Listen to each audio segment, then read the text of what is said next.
Are there a couple pieces of advice you would give to someone who's just maybe starting their career and looking at this fast-changing business environment, asking how they're going to maintain their... Work hard. There's no such thing as success without hard work. So some people have this quick, get-rich-quick notion. I've never seen it. I mean, maybe it's like a casino. Maybe it's happened, but it's not the normal way. Second, you're going to spend your life learning. You know, I read 4 or 5 newspapers every morning. I read tons of stuff. I read everything that people send me. You're going to learn, when you go out on the road, learn. You learn from clients, learn from competitors, you learn, when we meet with small business, you're always learning. And that could be a small thing that someone said, why do you do this? You say, my God, we should do that differently, to a very large thing. Even innovation sometimes is not an aha, it's a lot of little things added on top of each other. The iPhone was 3G, you know, the glass, the semiconductors, the batteries. It wasn't one thing that created an iPhone, so learn. Treat people the way you want to be treated, you know, like have respect for people, and be willing to change your job a little bit. Don't worry about your income level. You know, people focus, oh my God, I take that job, I love the people, but it's less money. You know what, sometimes it's the absolute right thing to do. So be a little bit flexible in the job you take, and try, you know, in your lifetime, you should be prepared to do a bunch of different things. We tell people it's your job to take care of your mind, your body, your spirit, your soul, your friends, your family, and you need to do that at any level, because if you don't, you know, you probably won't be a particularly productive worker. We can help, but we can't do it for you. We can provide opportunities, but we can't do it for you. Second, you know, so what does that mean? You want people to basically say, I'm going to leave, Yes, you got to go take care of your kid's baseball game. You don't feel well, you need a spiritual getaway. You should do those things, and it can be done. Most of the people in my life who are always frenzied, they can't get it done, I always tell them, it's you. It's not the company. There are a lot of people doing that exact same job, and they're always at peace and at ease, and they have their family time. You know, if you're a male who just had a bunch of babies, you know, maybe you can't play golf every day in the weekends. Maybe you got to just cut back on other things and focus on that. You can't give kids, for example, quality time only. You don't get the quality without quantity. You know, and I tell people, so you have to arrange your life so it works for you in a way that you're taking care of your health. Like when I go travel overseas, I schedule exercise time. Management is get it done, follow up, discipline, planning, analysis, facts, analysis, get the right people in the room, you know, kill the bureaucracy, all these various things you gotta get done, which if you don't, you won't be particularly good. But the real keys to leadership aren't just doing that or making sure that's done, but having people who want to work at the place. So you might want to work for me if you trust me, if you know what I care about as the client, the country, something different. If the person's selfish, you know, blames you and takes the credit, you're not going to want to work there. So to me, humility, openness, fairness, being authentic, that's what creates leadership. Not that they're the smartest person in the room or the hardest working person in the room. And you can, you know, if you made a list of good CEOs, it's not their charisma, it's not always their brain power, but you won't be a good CEO without that, because people want to work there. And so to me, that is a whole different way of making sure you manage it.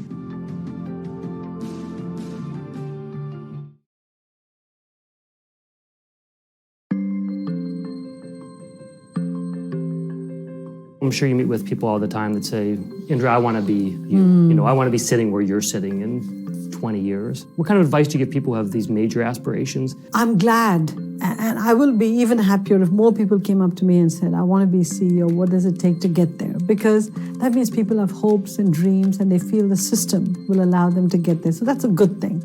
Let me tell you what I typically tell them.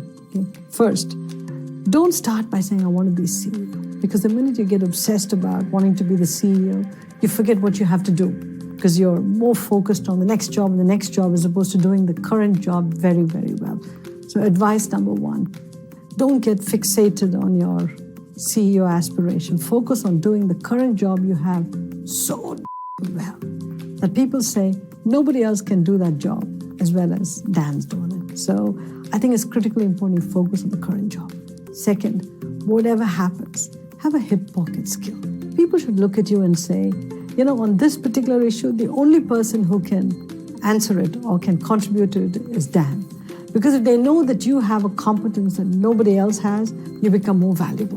There's a great line which says, if you're valuable on the inside, you're more valuable on the outside. So inside the company, people have got to really value you for your capabilities. Third, courage. I think that's what's lacking the most today. If you really feel strongly about something, have the courage to defend what you're suggesting. Because if we have more courageous people who stand up for their ideals and their values, I think companies and societies will become a better place. What's your hip pocket skill? You know, interestingly, over my entire career, what I've been known for is making simple the complex, whatever the issue is. And if you gave it to Indra, it will get addressed. And it'll sometimes be areas that have nothing to do with. I'll give you one.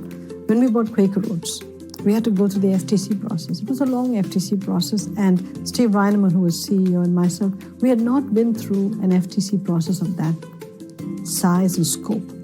The lawyers were handling it, but lawyers speak in legalese. And Steve walked into my office one day and said, I want you to take over the FTC process. I said, I've got post-merger integration to worry about. I'm CFO and president. I've got too much to do. He just looked at me and said, I want you to take over the FTC process, working with the lawyers, of course, because he wanted it demystified. I said, fine, I'll work with the lawyers and take it over. I went to school on the FTC process. What happens all the way down to the white paper? How do you talk to the commissioners? How do you make the case? What's the econometric analysis that has to be done? I became a student. And I could now explain in very simple terms to my CEO what needed to be done and how we can influence the process so that everything is stated in simple language for people to understand, as opposed to always talking in legalese. I'm sure the FTC understands legal, but as people who are so dependent on the outcome of the process, we had to understand every part of the process. So if I go back through my entire career, Dan, anywhere where things were too complex, it always came to me. And Indra, you simplified for us. You tell us how to navigate through this extremely complex problem. That's been my hip pocket skill then, it is today. So courage, communication. If you want to be a leader and you can't communicate effectively, forget it. In the digital world, people think texting and tweeting is plenty. It's not. You've got to be able to stand in front of employees and get them to go places they never thought they needed to get to. So you've got to have enormous communication capabilities. And you've got to have a compass. Your ethics are so important because you can be courageous, communicate beautifully, have a competence, but if you're downright unethical, nobody will follow you. So I tell this to people and say, guys, focus on these building blocks. And once you focus on these, the CEOship will come automatically in its own time. Don't be in a hurry to get there. Don't play the politics.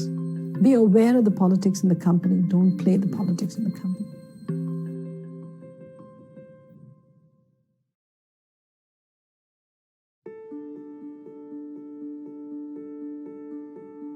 You grew up in Canarsie in the projects. You got a scholarship to be able to go to college. What kind of advice do you give kids today who are going through life and not seeing the possibilities? What do you say to someone who says, I want to be Howard Schultz?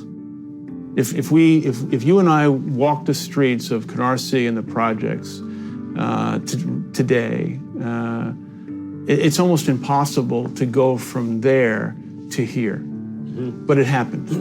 And it's not a Hollywood movie, it's a real story.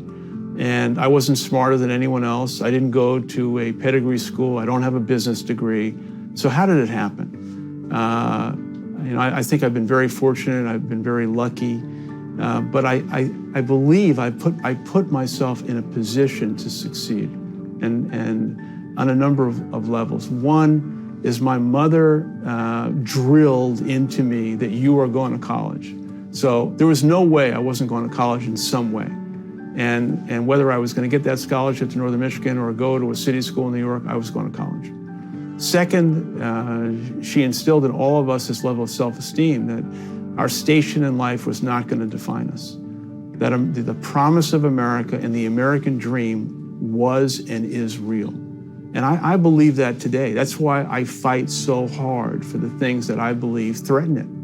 That the American promise, the American dream has to be available to everybody. And if you are an African-American kid living on the other side of Milwaukee today, and you look up and you don't see anyone who looks like you who's successful, and you start believing that your station in life is now going to define you and there's no future, then what happened to the promise of America? That is what I'm trying to fight for. And so the answer to your question is, I had great parents who believed in the country and believed in their son. I was taught to believe that my dreams could come true. Once I finished school, I understood the value of surrounding myself with people who are smarter than myself. And I think I've always kind of believed that we were going to be able to do something that everyone else said we couldn't. When we started raising money for Starbucks way back in the mid-'80s, 242 people said no, 17 people said yes. My wife was pregnant with our first child. I didn't have a job. The story has been well documented. Her father took me for a walk and said, you know, this hobby, it's not working. You got to get a job. She's 8 months pregnant. I started crying. I went home that night and I said, your father said I got to get a job. What should we do? And Sherry said, we're not giving up, or else I wouldn't be here. So I think also finding a life partner who not only has like-minded values, but is going to support you through very tough times. And I strongly believe that our success as a company and my own success has been based on paying it forward.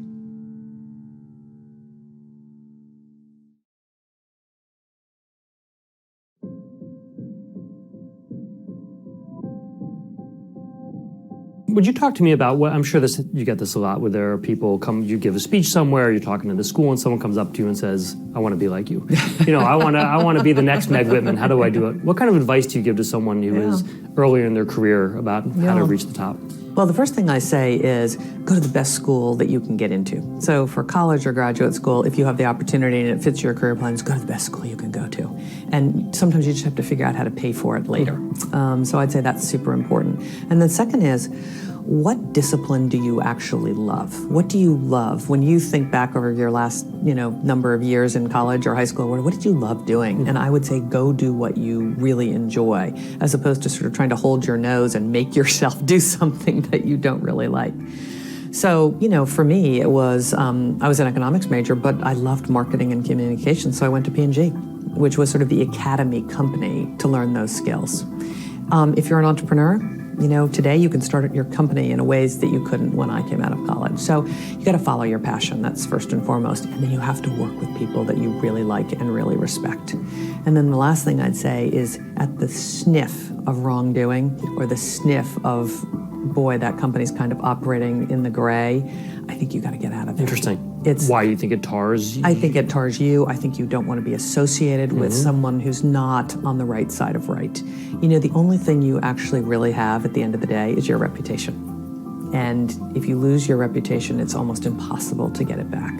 And so I think it's so important to be with an ethical company that is trying to do the right thing. And companies will make mistakes. So it's not that you have to find a company that's lily white, but you can't find a company that at its core isn't about trying to do the right thing. And what about you really worked your way up? You had so many different experiences. You were a consultant. You got to see a lot of different companies work. You have been in many different industries. Yes. Do you think, you talk about the entrepreneurial culture, is it better to, if you have an idea, should you start it right away? Should you learn from a big company first? What do you think? So it's hard to know, right? There's so many incredible entrepreneurs who started companies, look at Bill Gates, you look at Sergey and Bren and Larry Page, you look at Pierre Omidyar. So it's hard to know. I think there are very gifted entrepreneurs who know exactly what they want to do. They've got an incredible idea and they should go do it. I think for a large majority of people, getting some skills in a company is super important. How to tackle problems, how to do market segmentation, how to do business communications, how to do financial analysis. Like, there are tools of the trade that are pretty important. And you don't have to work for Hewlett-Packard or Procter & Gamble to get those skills. You can probably work at LinkedIn today. But the fact of the matter is, it's probably not, it will never hurt you, I don't think, to get some basics. But I gotta say, if you've got a great idea, you can raise the money today, that's for sure. And why not? What's the worst thing that can happen? It fails. I don't know, you pick yourself up, dust yourself off, and go get another job.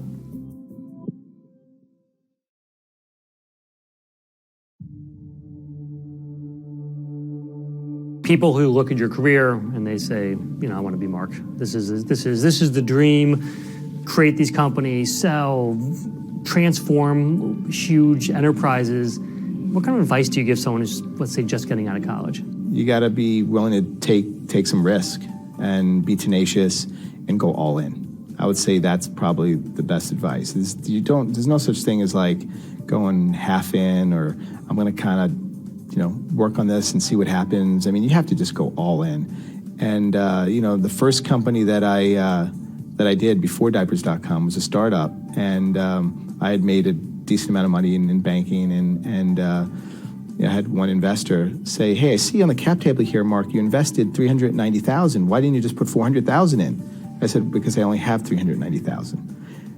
That's kind of my point on going all in. It's like the investors saw that I basically had my entire life savings in this business, and they said, "That's enough for me. You obviously are prepared to go all the way to the mat for this one." Sometimes you see people and they kind of hedge a little bit too much, and when you hedge, there's just an easy escape route. A lot of people just take it, and you got to set yourself up in a situation where it's like, there's the cliff, and you basically step on the pedal, and you just go. You're all in, right? There's no stopping. You're either going to go across. Yeah, you're going to either go across or you're done.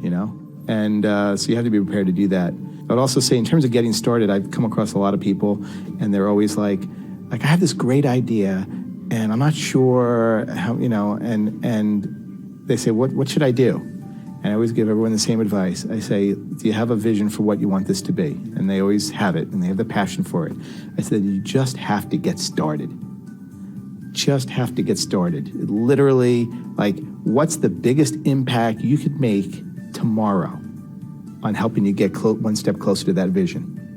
And it really narrows your thinking. It's like, the biggest impact I can make tomorrow, well, I would do this. Okay, then do that. And then the next day, same thing. And once you start stringing together a few of these and you have some momentum, suddenly you start building confidence, and then next thing you know, you're in it, right? And then you add in the all-in piece, and that's it. You're off to the races.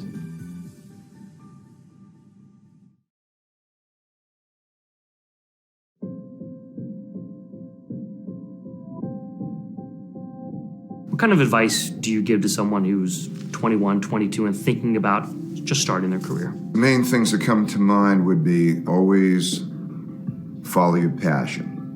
Realize that what you know is only an infinitesimally small fraction of what is important to know, and realize that the path to your success will come from knowing how to deal with not knowing rather than based on what you know. So gain that humility.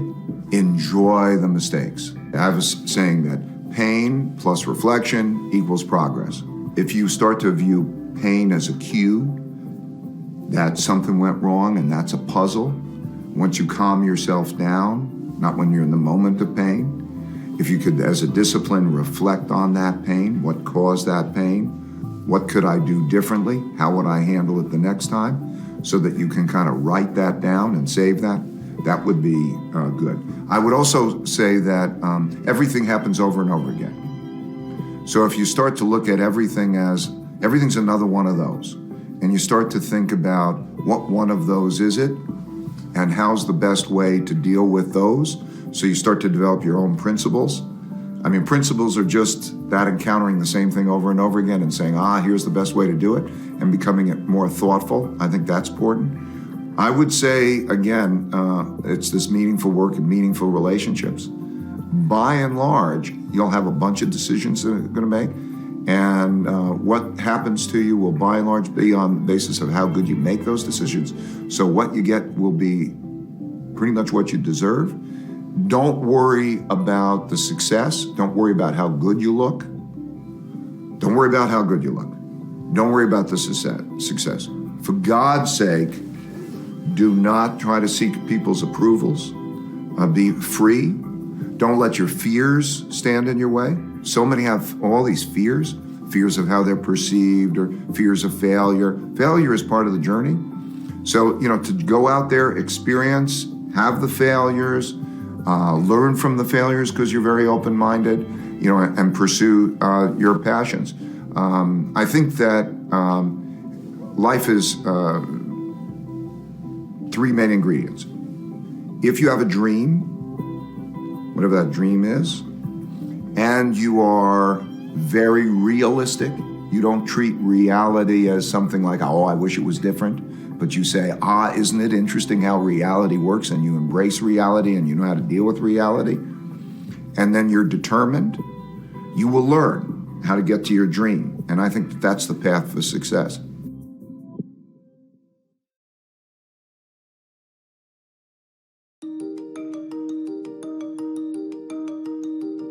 I started out, I wanted $1 million so I could buy my dad a house on a hill or something. You know, I didn't see the possibility for a long time until I was in it. And then I saw it, and then I said, oh, this is more than what I thought it was. This isn't just the vision to, you know, because when you're in television, as I was starting out, the big vision is, oh, gee, can I get a network job? And I had this idea. I literally had said to my agent when I was in Baltimore, I said, could you get me the substitute job for Joan London on Good Morning America?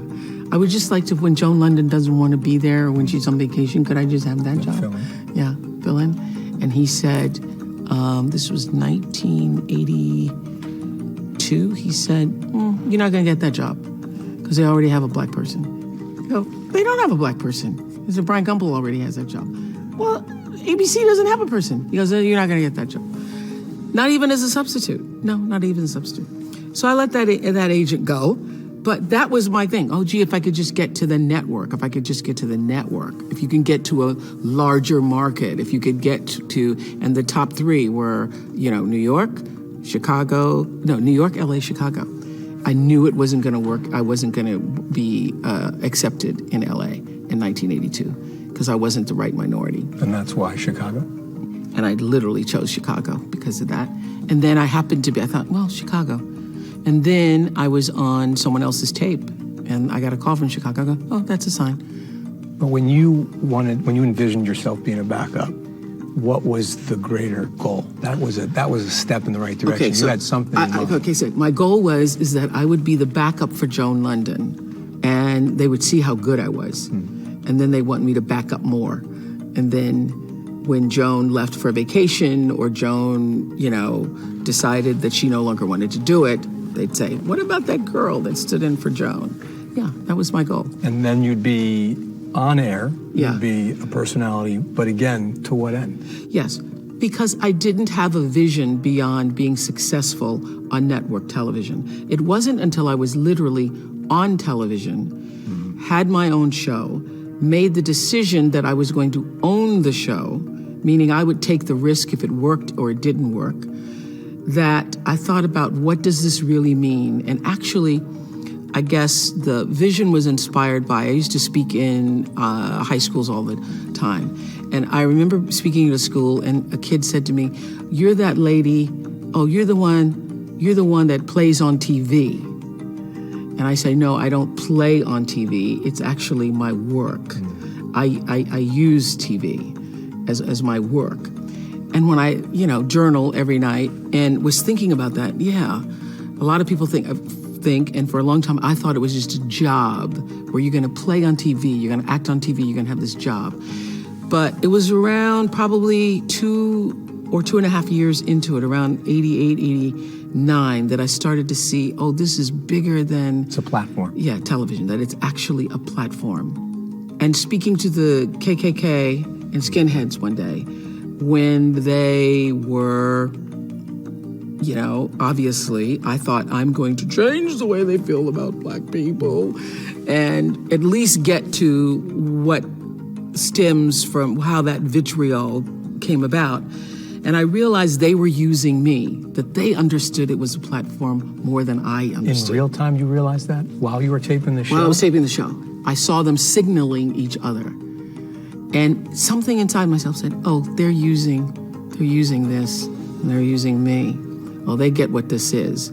And, you know, for the 25th season, I had 2 of those guys back, and they said to me, yes, we were. We used that show as our recruitment tape.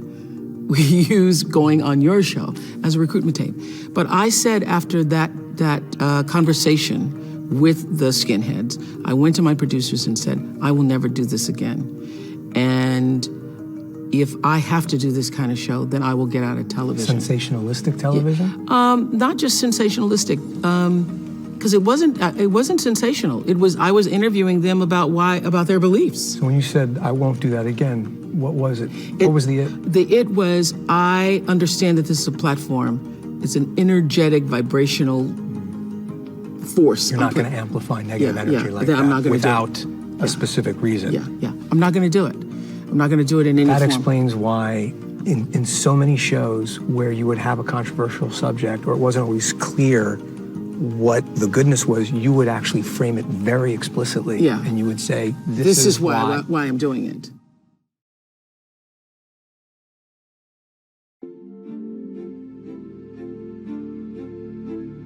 You give a lot of advice to people who are at the top of their game or trying to reach the top of their game. Yes. What kind of advice would you give to someone who's just starting out, someone who's just graduating and needs to know what to do to be successful? They want to be the next Paul Tudor Jones, or Yes. they want to be the next Tony Robbins. Yes. What do you say?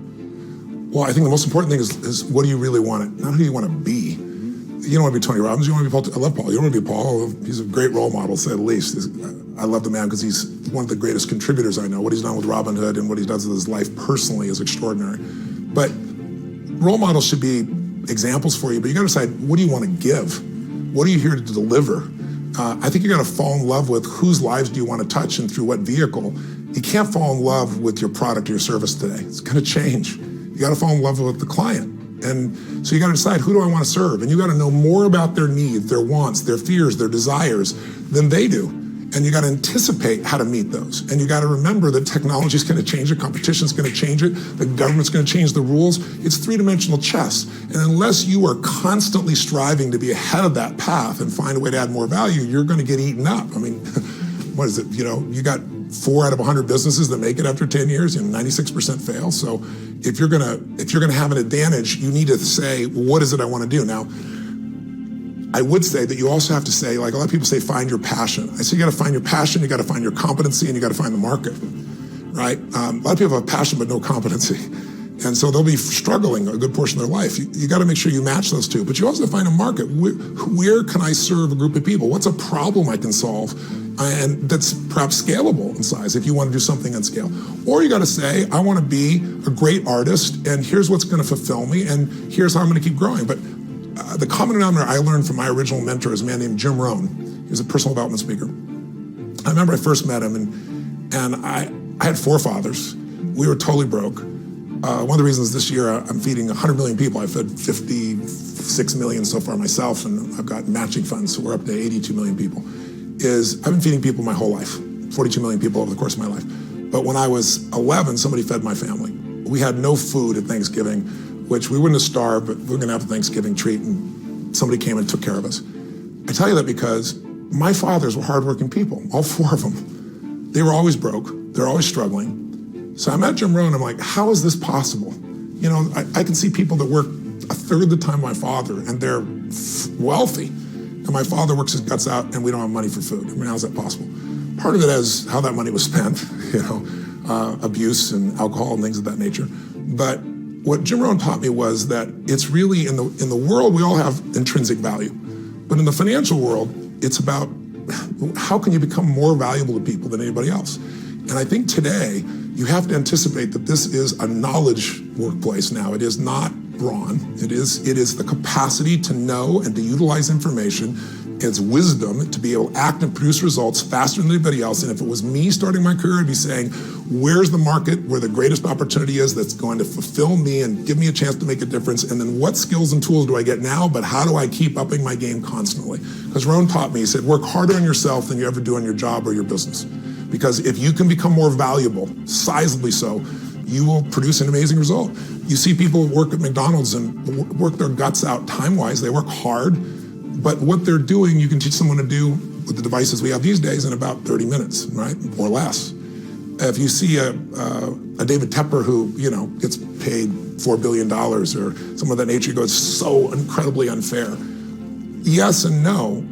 You know, when people are getting, you know, a few basis points for their money in a savings account, and this man's getting people a 42% return, and we know what that means in terms of multiplying over time, he's being rewarded for adding massive value. We may not like that value, you may not like what he's doing, but it's adding value. And I think we all have to say, what is my niche that I will love, that I'm competent in, and there's a market for, and then how do I just constantly and never-endingly improve so that I have that cutting edge of being able to give more? Easy. Not easy, worth it, Yes. worth it. Because the alternative is settle for a world where you're constantly dropping behind because everything's moving forward and technology's making it happen faster than ever before. And so you will know in Silicon Valley, they used to do annual reviews. Now they're doing quarterly reviews. Some people are doing monthly reviews. They're doing one like this, and if somebody's not adding value, they're gone. The world is more competitive than any time in history. So you could say, I don't like it, but the best study of life is how it is. And it feels incredible to constantly grow. If you've asked me, what does it take to be fulfilled? Grow or die. You know, if you're not growing in a relationship, the relationship's getting hurt. If you're not growing in terms of your energy, you're getting weaker. If you're not growing in your skill sets, you're gonna fall behind. And if you grow, you have something to give. And I really believe, corny as it sounds, you know, the secret to living is giving is a phrase I wrote in my book when I was 18, when I was really frustrated with my life, feeling that nothing's going the right direction. I realized I was so focused on what I was doing and what I wasn't getting. I wasn't focused enough on what I was giving. And I think when we give is when we feel most alive. And don't get me wrong, we all can receive and deserve to receive, and I've certainly received. But there's nothing like knowing what you've done makes a difference. And I think that motivates people more than money ever will. Some people money more, but not the majority. The ability to create, to add value, to have autonomy, those are pieces the human spirit grows from.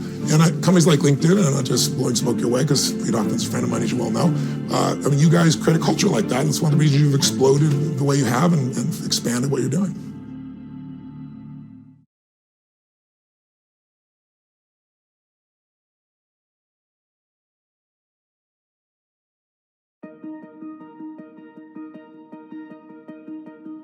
Would you talk a little bit about career decisions for kids? There's many tracks to success. If you look at the skill sets that allowed Microsoft to be super successful, it was blending together people with many backgrounds.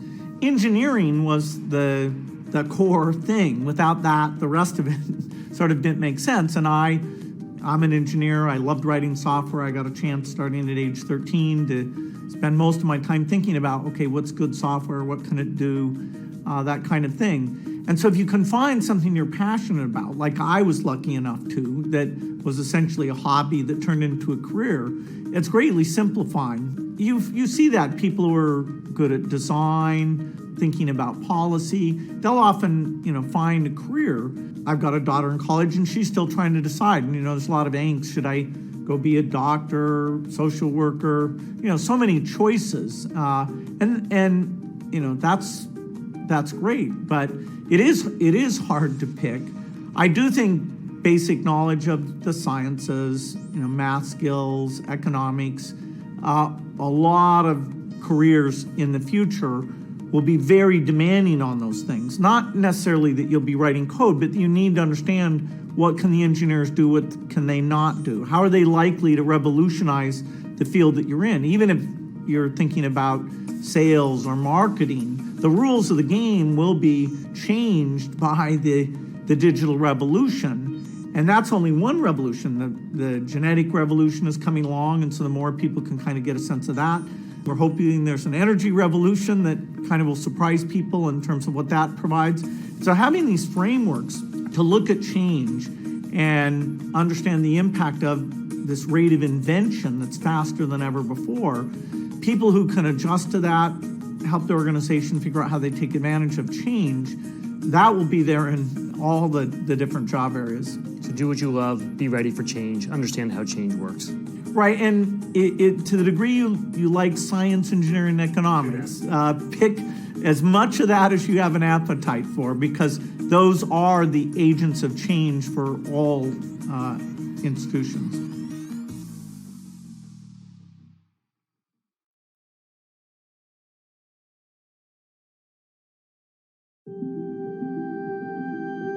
You talk about giving back. You wrote a great post for International Women's Day where you talked, it was a letter to your daughters. And one of the things you told them was don't look back. Always be looking forward. You were the CEO of Burberry. You took a massive leap. You tried to talk Tim Cook out of hiring you, then you went to Apple. Do you really never look back? Do you ever think, I was CEO, now I'm doing this. What is my path? What did my path teach me about where to go next? Or are you always just thinking about what's coming down the road? 95% of the time, I try to look forward. I think looking back, just it's over, right? I don't want to ever say I wish I would have. I'd rather live in the moment, do everything. And the older I get, Daniel, the faster I feel I gotta go. I mean, it's You know, age and experience are a funny thing, but I think looking back, you get yourself in a spiral. What if this, and what if that, and what if... There's nothing you can do about it. It's over. It's gone. You know, so I'd rather challenge myself to look out 2 years, look out 3 years. And I'm reading 4 and 5 books at a time to kind of feel, and, you know, from social leadership to inevitable to, right, to... I love Thomas Friedman's new book. And, you know, and what I do love is that for 3 years we've been working on this new store experience to impact our teams and to impact communities. And from Zuckerberg's manifesto to Bill Gates' recent interview to Thomas's new book to Dov Seidman's, they're all talking about the role that companies have to play in the community. And so we've been working on this. We're unveiling it at the same time that everybody says it's what great companies should do. So that's what I love. That's why I'd rather focus and stay ahead of the curve. And isn't that the job of leaders?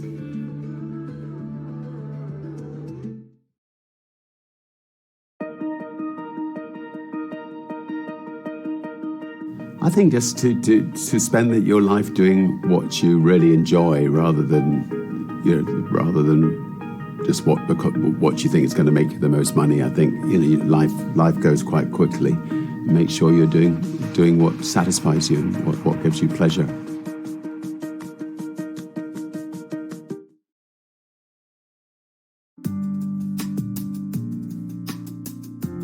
I assume that you have a lot of people who come to you and ask for career advice. I know you talk to students a lot of times. What do you recommend to someone who says, I want to be married? This is my career goal. I'm 14 right now. I need to be the CEO of GM. I need to follow and, you know, stand in Mary's shoes at some point. Well, if you really, you know, want to aspire to be the CEO of General Motors, first of all, in your 14, you need to become, you know, you need to pursue math and science. So you need to follow a STEM profession. Just because there's so much technology in the vehicle, whatever you do with it, you've got to understand it, I think, is a core. But what I tell people when they say, give me career advice, I always say, find what you're passionate about and work really hard. You know, my parents were both born and raised in the Depression, so I grew up with a really strong work ethic, and there's no substitution for hard work. So, you know, if your passion is General Motors in the auto industry, go for it. And when you went to college, it was essentially a GM-run trade school. Do you think there is a room for that today? Do you think companies should be have more programs, internship programs, trade school-like programs, places where people get training to enter the workforce rather than having kind of a broad liberal education? I think a co-op program or an intern program, which is what at the time it was General Motors Institute, now Kettering University, still exists. Many companies send people there.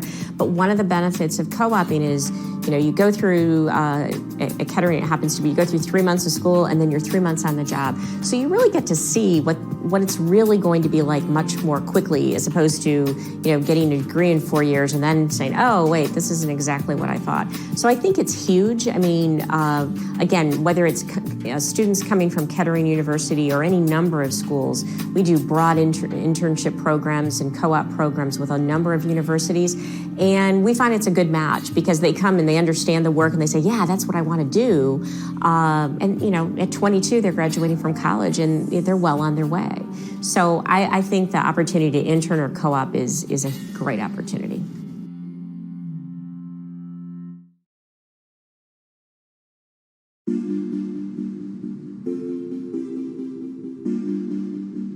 What do you say to people who, I'm sure this must happen to you, where someone comes to you and says, I want to be just like you. You know, 17-year-old, 16-year-old kid sees what you created. What's your advice for that person? My advice for the person is, what is the aspect of my life that you want to be like? You know, is it because hopefully I've inspired and helped change people's lives? Is it because you think that I have wealth?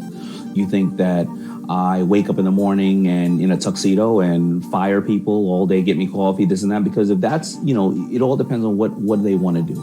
And that's how I drill down on it. And if it becomes I want to be a boss, well, I have to tell them, well, then you better be ready to get up before everybody, go to sleep after everybody, and everybody blames you.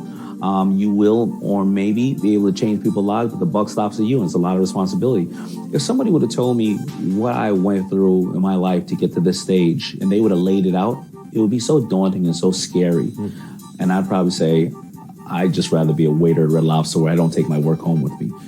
I'm blessed and I'm happy I'm at this point, But if I would have had to look at all the ups and downs and the pressure and the loss of family and the loss of friends and the helping of others, life can be pretty scary if you write those things down. So do you want to so should people set goals, or is it important to set, do you want to set long-term goals, short-term goals, or just not even think about it, go day by day so you don't get daunted? Absolutely have to set goals, but if you set goals, you need to, I set goals, and that's what I do every single day. I read my goals, my 7 or 8 goals. I read them every single morning and every single night before I go to sleep, because it's the last thing I want to think about and I want to dream about. My goals are 7 of them expire in 6 months, and then another 3 expire in 5 years, 10 years, and 20 years. You have to be able to visualize yourself there. And you don't know how you're going to get there. Because when I set a goal for FUBU, it was in 1984. It was the Run DMC concert in the Spectrum Theater in Philadelphia, and I saw Run DMC get on that stage. And when I said to myself that day, I'm going to live and die and prosper in the world of hip-hop. I don't know how. Because at that time, there wasn't any designers. And I couldn't sing, I couldn't rap. I could dance a little bit, but I had no way of getting there. But I set that visual goal. And unfortunately, if you don't set those goals, you let people set goals for you. You let people set those goals that you can't get that education, you can't change the world, you're never going to be anybody, you're going to embarrass yourself, you're going to embarrass us. And they set those goals for you. So if you don't set those goals, who's setting the goals for you?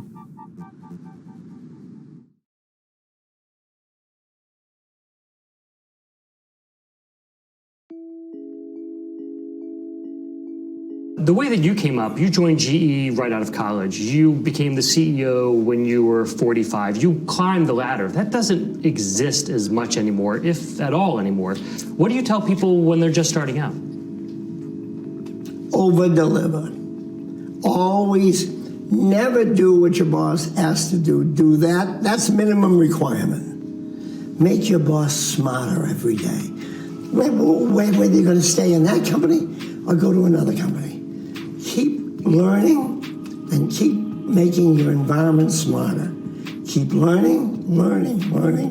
And when your boss gives you something, don't go in. One of the problems I see all the time with kids out of school, but I teach them all the time, they like to do the homework. The homework's what the boss gave you. That's what they've been doing for the last 12 years of undergraduate, 4 years of graduate, or whatever. Yeah, do that. That's a ticket to the game. But the game is the new and bigger and better and brighter stuff. So you always, I tell my kids this all day, you want to over-deliver. If I'm working for you, Dan, I want to make you go to see your boss next week with some fresh ideas that you never thought of. I want to make you smarter, because if I'm making you smarter, you're loving me more every day. It's going to happen. It's real. And you're going to be so turned on to me because I'm just making you look 10 feet tall. And I'm making you special. And you like me because I'm doing that. And I'm never doing anything other than trying to deliver and over-deliver. And if you do that, you're just building up a resume for yourself and a behavior of constructive thoughts that's going to just change the game. For you and your career. Many people are stuck in this, after this recession, in what we call Dante's hell, purgatory. And they're locked in a job. The company's not growing fast. They got a family. I don't know whether it's the wife or the husband that's working, but one of them is working. The other one's out of work. And they're trying to make it go. And they're stuck. And they're bored. How do they get out of that? They get out of that with fresh thinking. Fresh thinking about their boss's job, how to help their boss, how to make it go. If their boss isn't that good, they get out of that by trying to move laterally.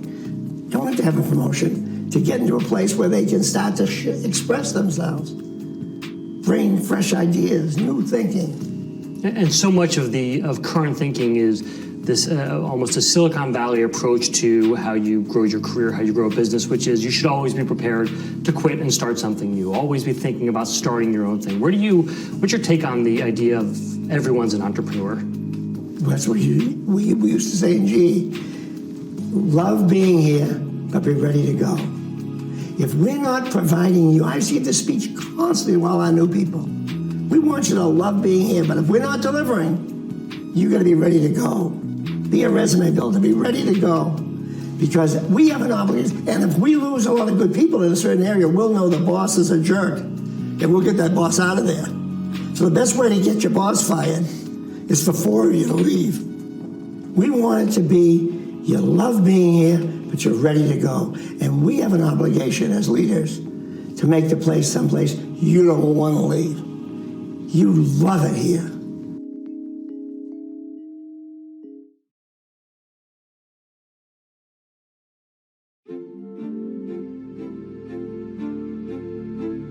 When you think about your career, you've had a very storied career. You left as the CEO of PIMCO in a way that I'm sure was not the way that when you pictured in your mind how it was going to end. I'm curious, years later, do you still think back about that? How did that have an impact on your psyche, how you think about your work? So what's very clear to me is that I was very privileged to work at PIMCO, and I have many friends there, and I continue to have great relationships with them. And what's very clear to me is that I benefited enormously from being surrounded by amazing minds that were willing to have discussions and push the envelope. When we came up with the concept of the new normal in 2009, it was called idiotic by a lot of people. 6 years later, it became conventional wisdom, right?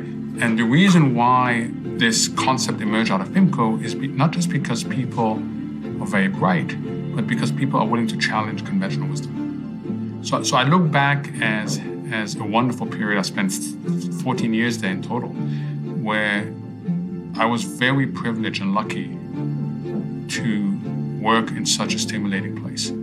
And that's the most dominant memory I have of PIMCO. What would you tell people who are in a situation where they are in hard-charging lines of work and they want to figure out how to make that life balance work? You know, I tell them, open your eyes. I needed my eyes open by my daughter, who gave me a list of 22 things I had missed in that school year of hers.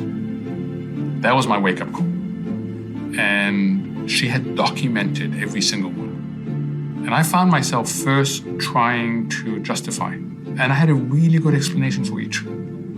I had to go to Tokyo to learn this. I had to do this. And then I realized that these were, quote, her words, her special moments. And I wish I had heard that earlier. Okay. I really wish I had heard it earlier. So my suggestion to people is just increase your awareness, increase your peripheral vision. Hard-charging people tend to be very focused, and peripheral vision is important. But my message is even a stronger one to companies. This is a reality, and there's a lot that companies can and should do to improve work-life balance, and they'll find that it actually increases efficiency. They'll find they'll be able to hire and mentor and develop even greater talent, and it's an absolute win-win. And I've realized that now much more than I had thought about it before. I like the image of don't think of your career as a ladder. Think of it as a jungle gym, right? Explore, go different places. You know, my generation grew up from this notion that you start at the bottom and you climb the ladder. Usually only climb one ladder, and then when you get halfway up or the top of the ladder, that's success.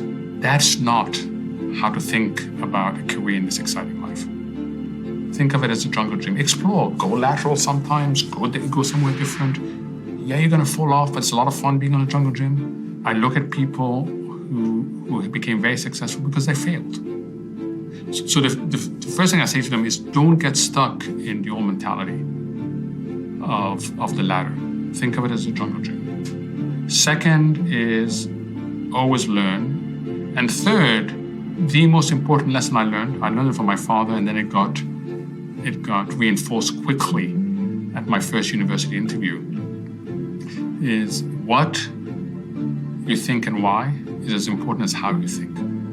My economic teacher told me, read this book, it had just come out, and whatever you do, bring it up in the interview, because you really impress the interviewer. So I went for my interview. I knew it was going to be 45 minutes. 40 minutes into the interview, I hadn't mentioned it. And I was starting to panic. We were talking about a completely different topic. And I said, oh, that reminds me of the book. And what I should have noticed is that the second person who was interviewing me, who hadn't asked a single question, but was taking notes, put down his notes and smiled. And I should have realized that I was about to walk into something bad. And he said, tell us about the book. And I went into a perfect monologue that I had prepared, gaining confidence, and I felt, this is it, I've nailed it. And the guy said, that's really interesting. Have you thought of the following? And then he asked me a question that demolished the whole thesis of the book. And then to make things worse, he got up, it was his room, he went to his bookshelf, pulled up an off-print of an article, of a review he had done of the book that destroys the book, and gave it to me and said, Mohammed, just because it's written and published, it doesn't mean it's right.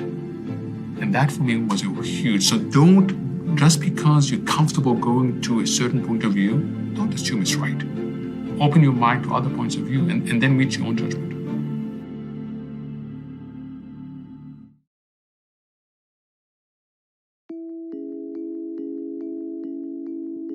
You've been at the company for 35 years. That's pretty unusual these days. Do you think it's a mistake that so many people change jobs so often? Would you encourage them to go on the path you went on, which is solidarity for one company for a long time? Well, every industry has a little bit different characteristic. We're a very long cycle time business. We're making bets of 5, 10, 20, 50 years. The Gorgon project in Australia is a 50-year life. You want people to be invested in the company. You don't want people just making their decisions on what's happening today. And so we think having a long-term employment model, which we do, is very consistent with the cycle times in our business.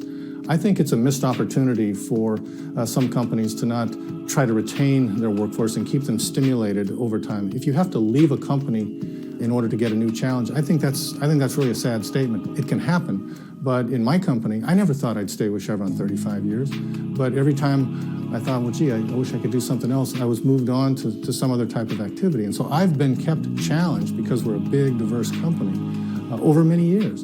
And I think companies, if they're thoughtful about it, they can keep employees challenged for a long time. And are you thoughtful about it? Does Chevron have a way? You see someone who seems to be unchallenged and you throw them a challenge, you make sure that people raise their hands when there are challenges. How do you make sure that you don't have this churn, that people are staying for the long haul and are seeing these long projects all the way from beginning to end? We try.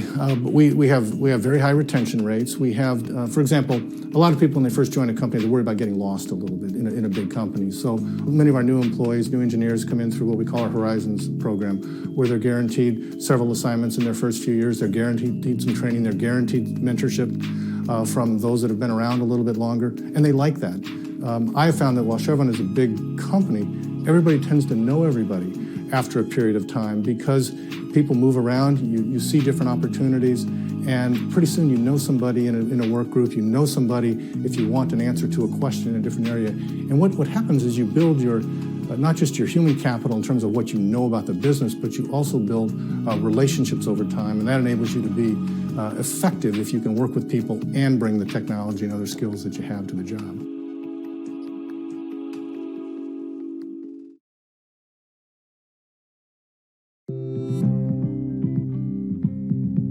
Every successful career in any field will definitely have evolution. And evolution is such an important part of being, I think, successful, if I may say so. So is there a voice in your head that goes, okay, time to try something new? No, I think I follow my instincts. I have very, very strong instincts. If my instincts tell me, professionally, I have massively strong instincts. Personally, I trust everyone. But professionally, I'm always a little like, as soon as I start getting comfortable in my job, I look for something that challenges me. I need to be challenged. I work best, I thrive best when I'm challenged and when I'm pushed and when I'm under pressure. Since you're going into uncharted territory, there's no playbook, there are no success metrics. So, we call this fear of an innovator, which is true of a lot of entrepreneurs as well. So how do you actually deal with it? I'm sure you face it every time you try something new. You have to. Yeah. But see, what is the choice? That you walk a path like everyone else, dressed in suits, go to work and come back and never have a legacy, or norm, and then whatever little you achieve is only yours. It's not like everyone else. And I'd rather have something that is my path, paved by me, something that is my legacy, my own self, my own achievement, than being one of the many successful people in the world. Would that be your advice to people who are also moving countries for work in other Yes, I always say that. Of course, professions? it's an edge for me that I speak English. English and Hindi both were my first languages growing up. So I have a command over Hindi and English. So that helps, knowing the language, knowing the culture. But for people who come, like when I was 12 years old, and the advice that I would give myself is, don't think that there's something wrong with you. Because when you come into a new country, everyone's different. Everyone talks differently. Everyone speaks differently. You have to accept your uniqueness and not think of it as baggage, I think, when you come into a new country. Do you have any advice that you can give entrepreneurs or people who are trying to break out of their comfort zone? Well, it is scary. I will always say that, especially business, because it's a very scary place to be in. It changes, it goes ups and downs, it has so many ups and downs. But a very, very dear friend of mine and a mentor, Jimmy Iovine, who created Beats by Dre, he works for now Apple Music. He told me this one piece of advice, which I tied a knot and I kept. He said, to be successful, you have to be able to walk away from a deal. You have to. If you want it bad enough, then people are going to give it to you at petons, But you have to be able to walk away from a deal. That's when you become stronger and you have more confidence in yourself. So that's how I've started living my life. And I guess that's the advice I would give all young entrepreneurs.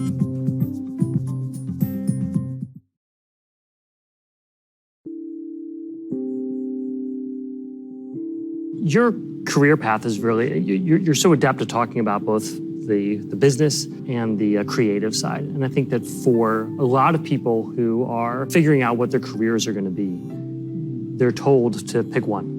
Either you're going to go from the business side or you're going to go from the creative side. Are you a unicorn? Are you the only one who has this kind of position? What do you tell people who want to be able to do both? Well, thank you for saying that first. But I actually have several friends in this business who I think are also really adept at both, because I don't know how you can do one or the other anymore. I guess I would say I'm more of a creative person than anything else. And that's what I really love. I'm a theater kid who ended up going to, business school, but I also went to film school and I went to theater school. So I sort of got it all. And if somebody said you have to pick one or the other, I would, in half a second, say I'm going to go do creative now, if that's the choice. And I really do love that. But I had a great mentor named Peter Chernin, who is one of the great, if not the greatest, I think, media executive of our time. He ran News Corp for many years, and I got to know him when I was very young as a movie executive at a smaller movie company named Lorimar before we went to the Fox network together. And I was immediately struck by Peter's combination of business acumen, and he could look at a script and have a meeting with the writers and tell them, here's what you need to do to make the story better. And I don't really know that I've encountered anyone who had that combination, that equal combination of skills. And from being a very young executive working with him, I knew that that's what I wanted to be able to do. And I kind of soaked up as much of it as I could get out of working with him, and he's still a very close friend and mentor. But, if you're in I could go do theater in my hometown of Rockford, Illinois, and on some level probably be very happy, but and in that case, you don't need to worry about a huge, business organization or, think financially, really. But when you want to be on the big stage and reach millions of people and turn it into a big business, you have to be, thinking differently. So it's great, the business side, but for me, it's all driven by the creative. That's why the first live musical, I would say, if I was grading myself on that process, I would give myself like a D in terms of the business of that live musical. And the creative was better than, I'm not going to give myself an A in the creative, but a lot better than the financial. Because I sort of am always leading with like, what's the best show? And then it's like, oh no, we have to figure out what's the best show given the financial parameters that we live in. You can't do one without the other, but, I would be happy to just, go off somewhere and create shows with smart, writers and directors if I could.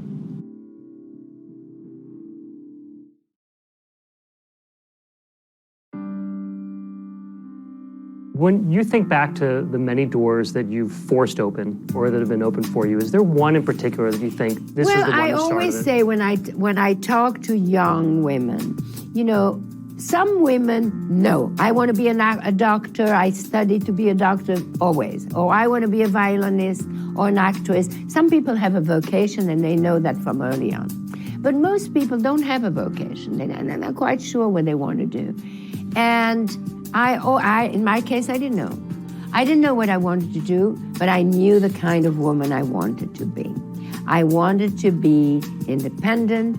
I wanted to be in charge of my life. I wanted to be able to pay my bills, right? So that was my motivation. How I would get there, I did not know.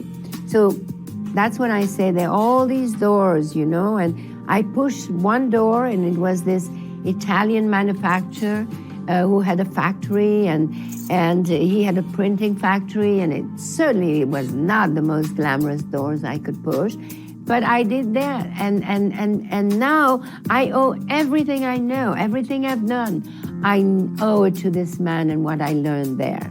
So you have to be very, I think another thing that is so important is to always be very open, and being open means pay attention. Pay attention to people who you think have no interest. They may be, there's nobody that's boring if you actually pay attention. And you can learn from everyone, and you can, and then it's the network of life. And you get to meet people and listen to their things. And for example, I have a little game I play with myself, which is the first email I do every morning is something that doesn't benefit me, right? So I may introduce you to this person, and I don't have to speak, I don't have to leave a message. I could do it all through email by connecting these people.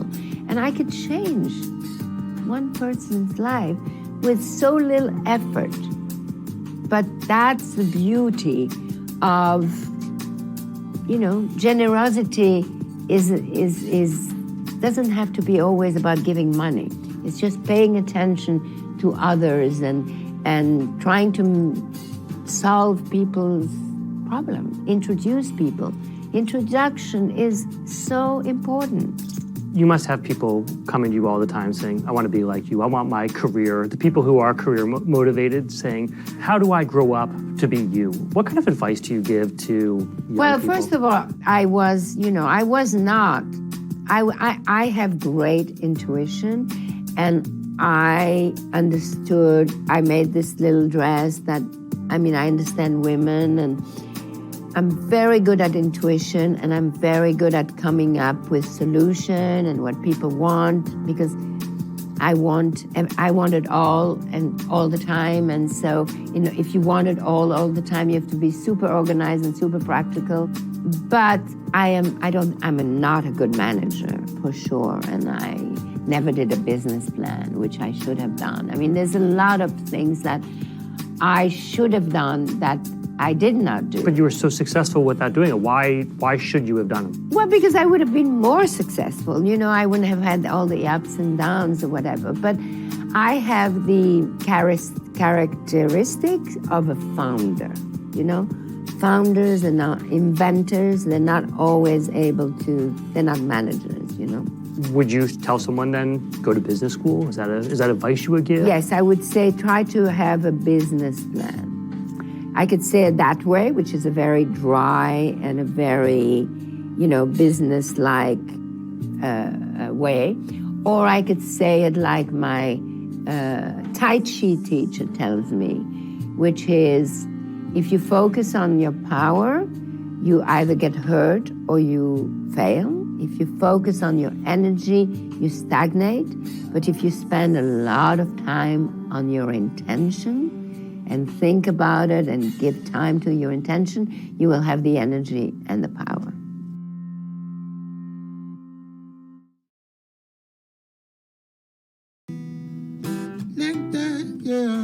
And then, so now by the time I'm like 17, right, I'm in the booger basement in the hood, inside of a basement, similar to Steve Jobs. And I'm like, yo, I'm going to like create this idea I have. And so it started off with basically the fact that I understood what an audio engineer was, but I learned it backwards first. So if you listen to an album called The Score, for example, y'all have heard The Score?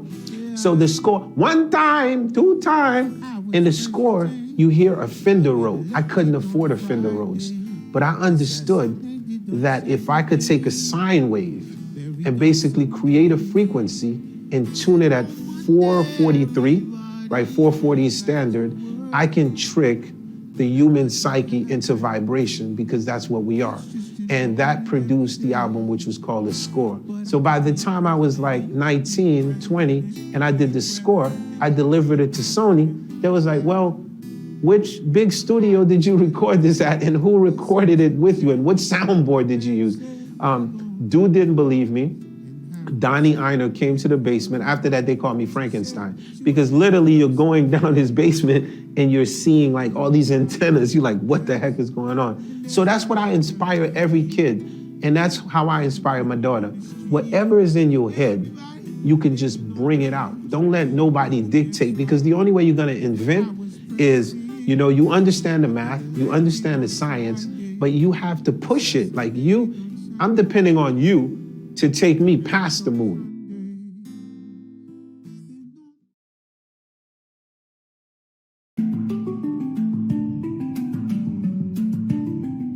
Would love to understand your own career, how you think about your path. You started as a lawyer. You have moved well beyond law. Did you always know what you wanted to do, or do you think in long sweeps, this is where I want to be in 15 years, this is where I want to be in 5 years? How have you forged your own path? Very randomly. And I think it's been more the result of the right time, the right person. What do you mean the right person? Well, it's often been a question of circumstances. You know, I was determined to be a lawyer because I wanted to fight the death penalty. Now, when I became a lawyer, the death penalty had been removed from the French legal arsenal. So that part of my career ambition was gone. So I became a business lawyer, and I had prepared myself for that. But then after that, gradually I moved into management, and the firm was not doing well. And the policy committee at the time of the largest law firm in the world, Baker McKenzie, asked me if I would consider becoming the chairman after having been on the executive committee for 3 years. And when I'm saying it was the right time, for me it was just the right time. And I decided to just leave my client base, ask my partners to give a hand and make the decision. Did you have any doubt about doing that? No, and I was probably unbelievably presumptuous in saying yes and taking the risk. And the same happened when I was recruited by the French president and prime minister to join the government in France. I just, packed my bag and left with the support of my partners at the firm. And in a way, the same was true again when I was asked to join the race for the managing director of the IMF position. So it's been one thing after the other where circumstances prevailed. I met the right people, had the right determination, and just jumped. What do you recommend for people when they think about their own career? People must come to you for advice all the time. I think they should be prepared to change gear, to change path, and to take risks.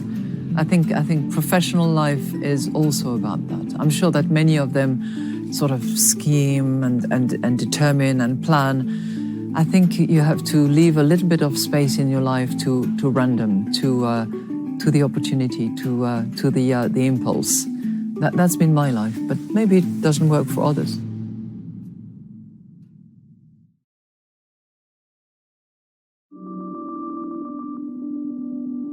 When people come to you and they say, I want to be the next Chris Blackwell, what kind of advice do you give them? How do you tell someone how to be you? Oh, well, if you find something you love doing, that's the key, to find something that you love doing and not be in a big hurry. You know, find out something that you love doing, and if you love doing it, it's not really work in the same way.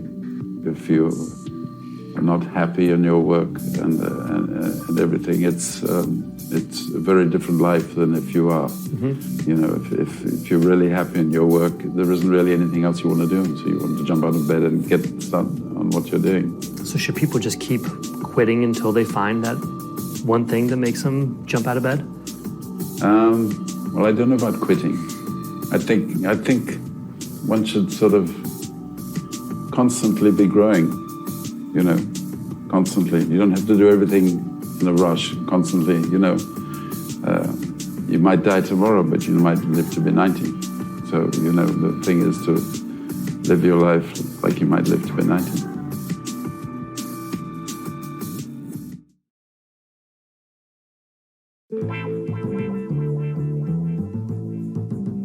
What kind of advice would you give to someone else who says, look, you know, I want to do what she's doing in 20 years. I'm just out of college. This is my dream job. How do I get there? That would be so great if you knew what your dream job was and you went for it. I did not. I knew I loved the arts.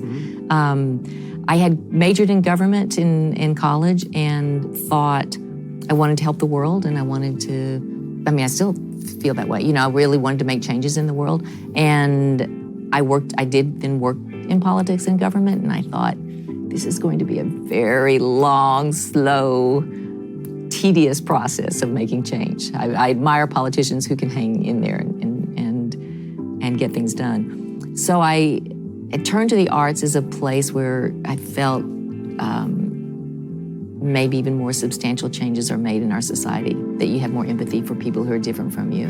You have more understanding of different cultures and countries and, you know, everything, ways of being. And so I began writing, I began acting, I worked for a nonprofit institution, and the nonprofit institution was for independent filmmakers, and I realized it combined my love of feeling like, you know, you're making society better and working with artists and working in the arts. So this is how I found myself at the now, you know, 25 years later, working with artists and working in institutions that support artists.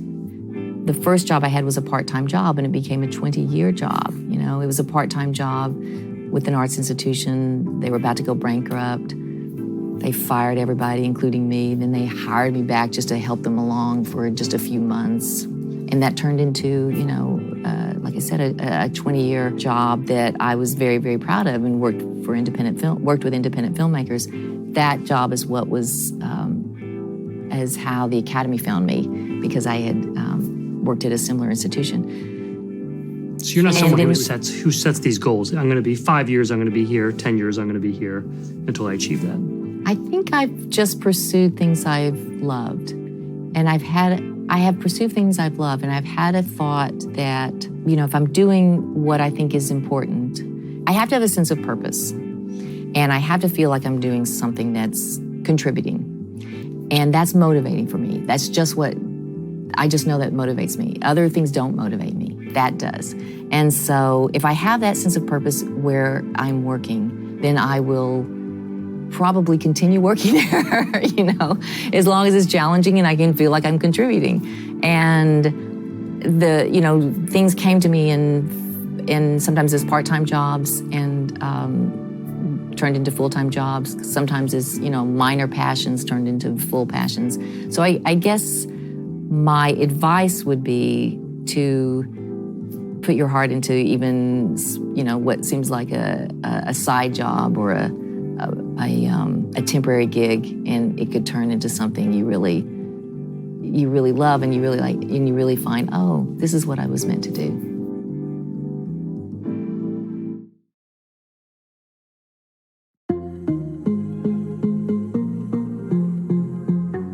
when anyone asks me about advice, I get real nervous, you know? Like, I really don't feel like giving advice. I think that being on The Voice, I got to have a little bit of experience with coaching and like thinking about how I did things. And I think the one thing I can look at myself and say, what did I do consistently to get to this point? And I think that would be to be really clear about who I am and owning the fact that we're all unique and to be proud of that and to go with that and not try to be something that you're not. Then you'll stick out because we're all very, very different, but yet all the same. In the early days, like everything was so homemade. There was nobody telling us what to do or how to do things. Nobody telling me how to put my makeup on or how skinny to be or what costume to wear, what song to write. And I think that was a really important thing because it means that we were really ourselves. The inspiration just came from like the creation, you know, like to be able to create and express yourself. And sometimes I think, yeah, mentoring is important to be inspired by people, but I truly think people need to like just go inward and go, what do I like? Who am I? And express that. And that's, I think, the best. That's what I feel like I've done. I haven't had like a lot of people that I go, I want to be like them when I grow up, like Julie Andrews or Emmylou Harris or like just different singers along the way. There was a band called Fishbone that we used to go to all their shows, and of course. But I honestly say that, like, you know, really it's all about like finding who you are.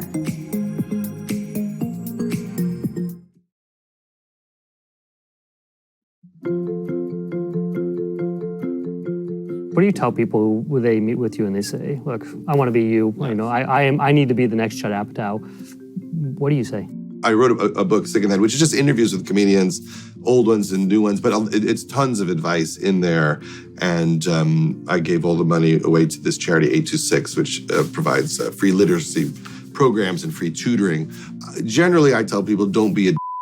I mean, that's the simplest thing, which is if people don't want you in the room, it's all over already. And you learn that in punch-up rooms at sitcoms, because there's 10 people around a table, line by line, going through scripts. And there's always one person you're like, I wish I could remove that person from the room. I cannot be in this room because that person's in the room. And that person usually does disappear. And so that is the first lesson. Don't be that guy. Don't be what we call a room killer.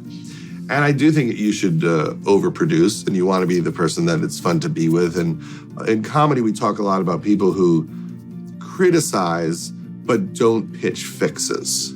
That's always a problem. You hate the person that tells you what's wrong without then pitching, what if we did this? What if we did that? I mean, generally, I think in filmmaking, it's cheap to make things. Where in the old days, if I wanted to make a short film, I'd have to get a Super 8 film and figure out how to make the sound match, and it was a nightmare. Now you can make an amazing movie on your phone in the next 15 minutes. So if you're funny or have something to say, there literally is no barrier for entry. You can make it in this afternoon, you could upload it to YouTube or Funny or Die, and if it's incredible, people will actually notice. Mm-hmm. And so there's no excuse not to just start.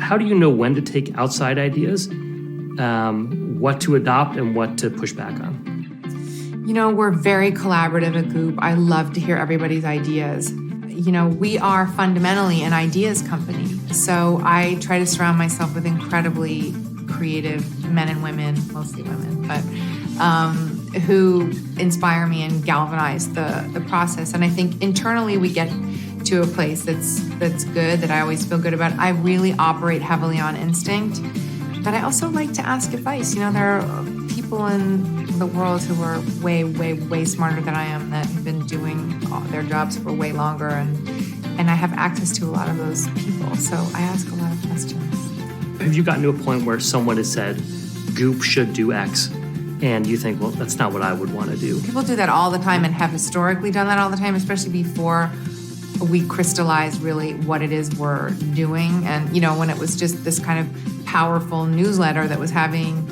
you know, measurable impact on businesses and people would say, like VCs would stop me and say like, hey, I invested in a company and then you wrote about it on Goop and X, Y, and Z happened. And what are you going to do? What are you going to do? As we go, it becomes clearer and clearer what the mission is. And, really, it is me, but it's also, we really are a collective. And I didn't name it Gwyneth Paltrow Life or whatever. I named it Goop. I really want it to be its own company. And I think that's the real scalability comes when I'm not as inextricably linked with the company. And I think it's happening. Who do you look to for advice? Is there anyone that in the business realm or elsewhere that you say, this is the kind of information I need to be able to run my business more successfully? There's all kinds of, the fiscal side, which gets really like heavy for me.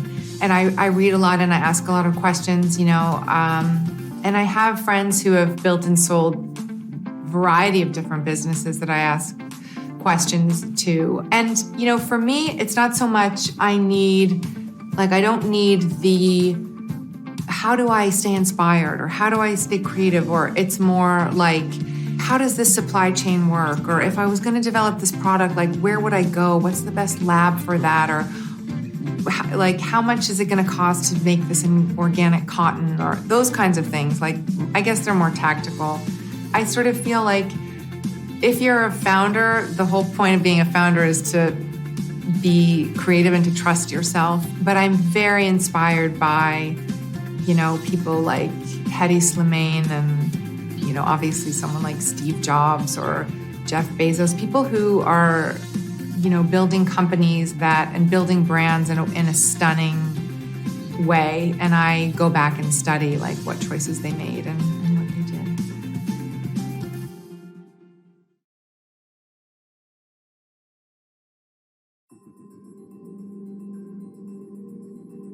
What kind of advice do you give to workers who have been somewhere 15, 20 years and are suddenly dealing with a totally changed world? How do you manage the second half of your career or the last years of your career at a time of massive change? So I guess one of my personal philosophies is I can always get better. I can always improve. I can always learn. I can always get better. And if people who embrace that, we're going to help them. People who fight that, it's quite hard, right? In other words, we can't keep the digital transformation from happening. People that want to embrace it, drive the projects for it, get the training for it, they're going to be okay. People that say, it's just too hard for me. It's too late in my career. I'm 60. It's not too late for me. It's not too late for you either. So you have to go. And then at all times, really, I say to people, look, I want you to love the company as much as I love the company. I want you to love it, and I want you to be here. But I want everybody in the company to know you can get another job. In other words, I don't want anybody here because they're afraid. I don't want anybody here who's just hanging on. I want people to take risk. I want people to care about what the outcomes are. And that's true at almost every level of the company and almost every age. But you have to go with it, really, and you have to help people go with it. But you have to be very strong-willed. Probably in the years I've been CEO, there's been 4 or 5 big changes. At each time the company's had a big change, there's been 2 or 3 senior VPs that just haven't wanted to do it, and they've had to leave the company. And they do well other places, but we have to keep the company going forward. Do you think about your own transition? Oh, sure. I think, as a company with so much at stake, both in terms of the trust of our customers, the trust of our people in so many different countries, you don't want to be careless about management succession at any level, particularly at the CEO. We always believe in tenure at the top. Not that, I don't have a contract and you can get fired anytime for a number of different reasons. But I think we believe that this continuity of relationships, both inside and outside the company, is quite important for a company of this size. So we're always thinking about what's the next generation need to look like, what are the skills we're trying to develop. But we do that all the time, to be honest with you. When you got this job, I remember the horse race that you were involved in was so insane to watch as an outsider, knowing nothing about GE, just following this battle that was going on internally. You should have tried to be in it. You should have tried being in it. I can't even imagine what that was like for you, knowing that that it was a bake-off and that the whole world was watching. Yeah, exactly. Would you ever recreate that? No. Those days are gone. Part of it's your own style, right? Part of it's the time you lived in. We were at the height of the bubble economy, everybody was a celebrity, stuff like that. It was just a different era. I'm a different person. Look, I loved working for Welch. I loved him as a boss. I loved working for him. But we're different guys. We do things different ways, and that's okay too.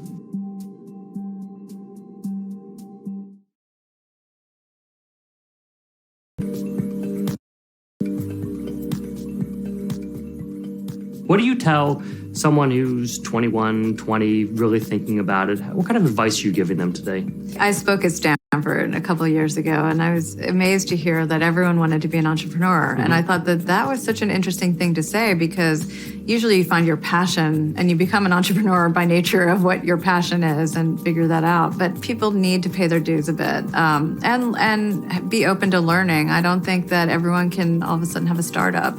It's good to get some experience under your belt. And I do give that advice. And I also think that if you work in some places that aren't the best job for you, you should look at it in an entrepreneurial way and take things from it and look at things as a learning experience. And then when you move on, you do that again. And then you sort of find your path and you realize more and more what you want to do. Do you think that the culture of entrepreneurship then, the kind of Shark Tank fueled idea that anyone can start up anything at any time, is a bad model for kids today? I don't think it's a bad model, and certainly I don't want to dissuade people if they have a great idea. But I do feel that there's something to be said for putting in some time and hours and understanding, and even being a great leader. I think that's essential. I'm curious what your take is on the push towards STEM education, that the idea that really if you want to graduate and have an incredible career and a long career, you need to be focused on STEM. You're an art history major. Do you think that there's value in the humanities? I think there's value in everything. And, particularly I went to the College of Arts and Sciences, so I really tried to branch out. So if you can take as many different kinds of classes, that's really important, and be as well-rounded as possible. I really recommended my boys not go into the business school right away because I thought that was important.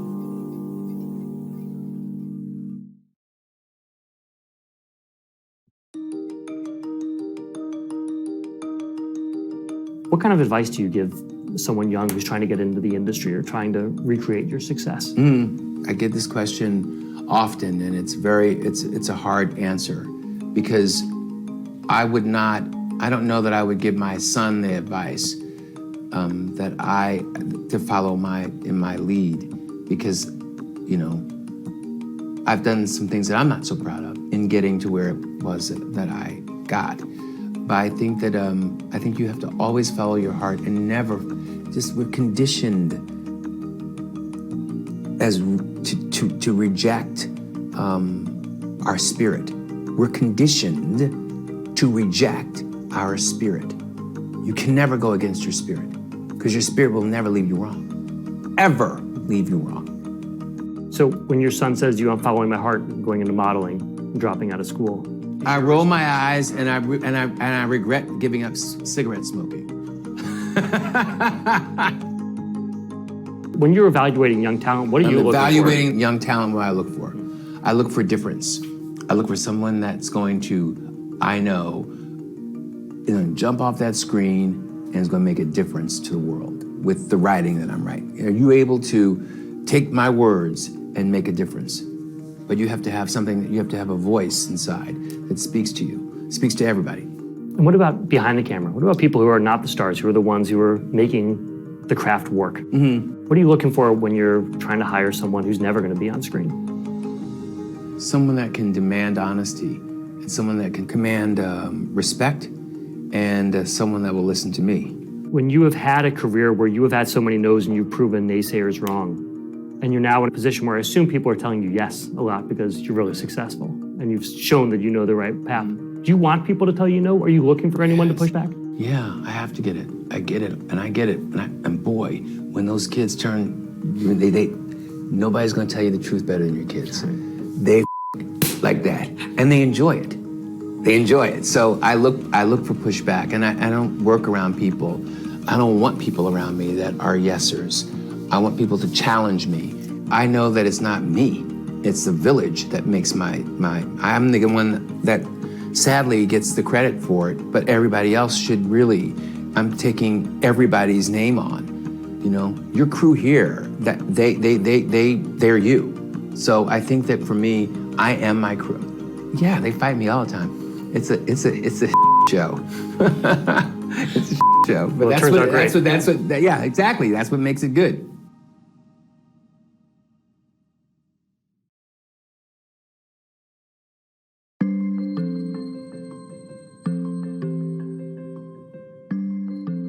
I want to talk a little bit about career and about career ladders, how people get ahead.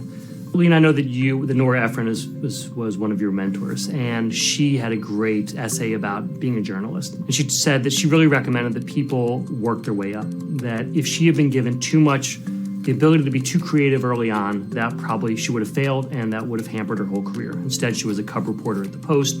She learned next to people. She went on to Esquire. She became a columnist. You really kind of came out of the gate creative, making big things and pitching, getting picked up by HBO very early on.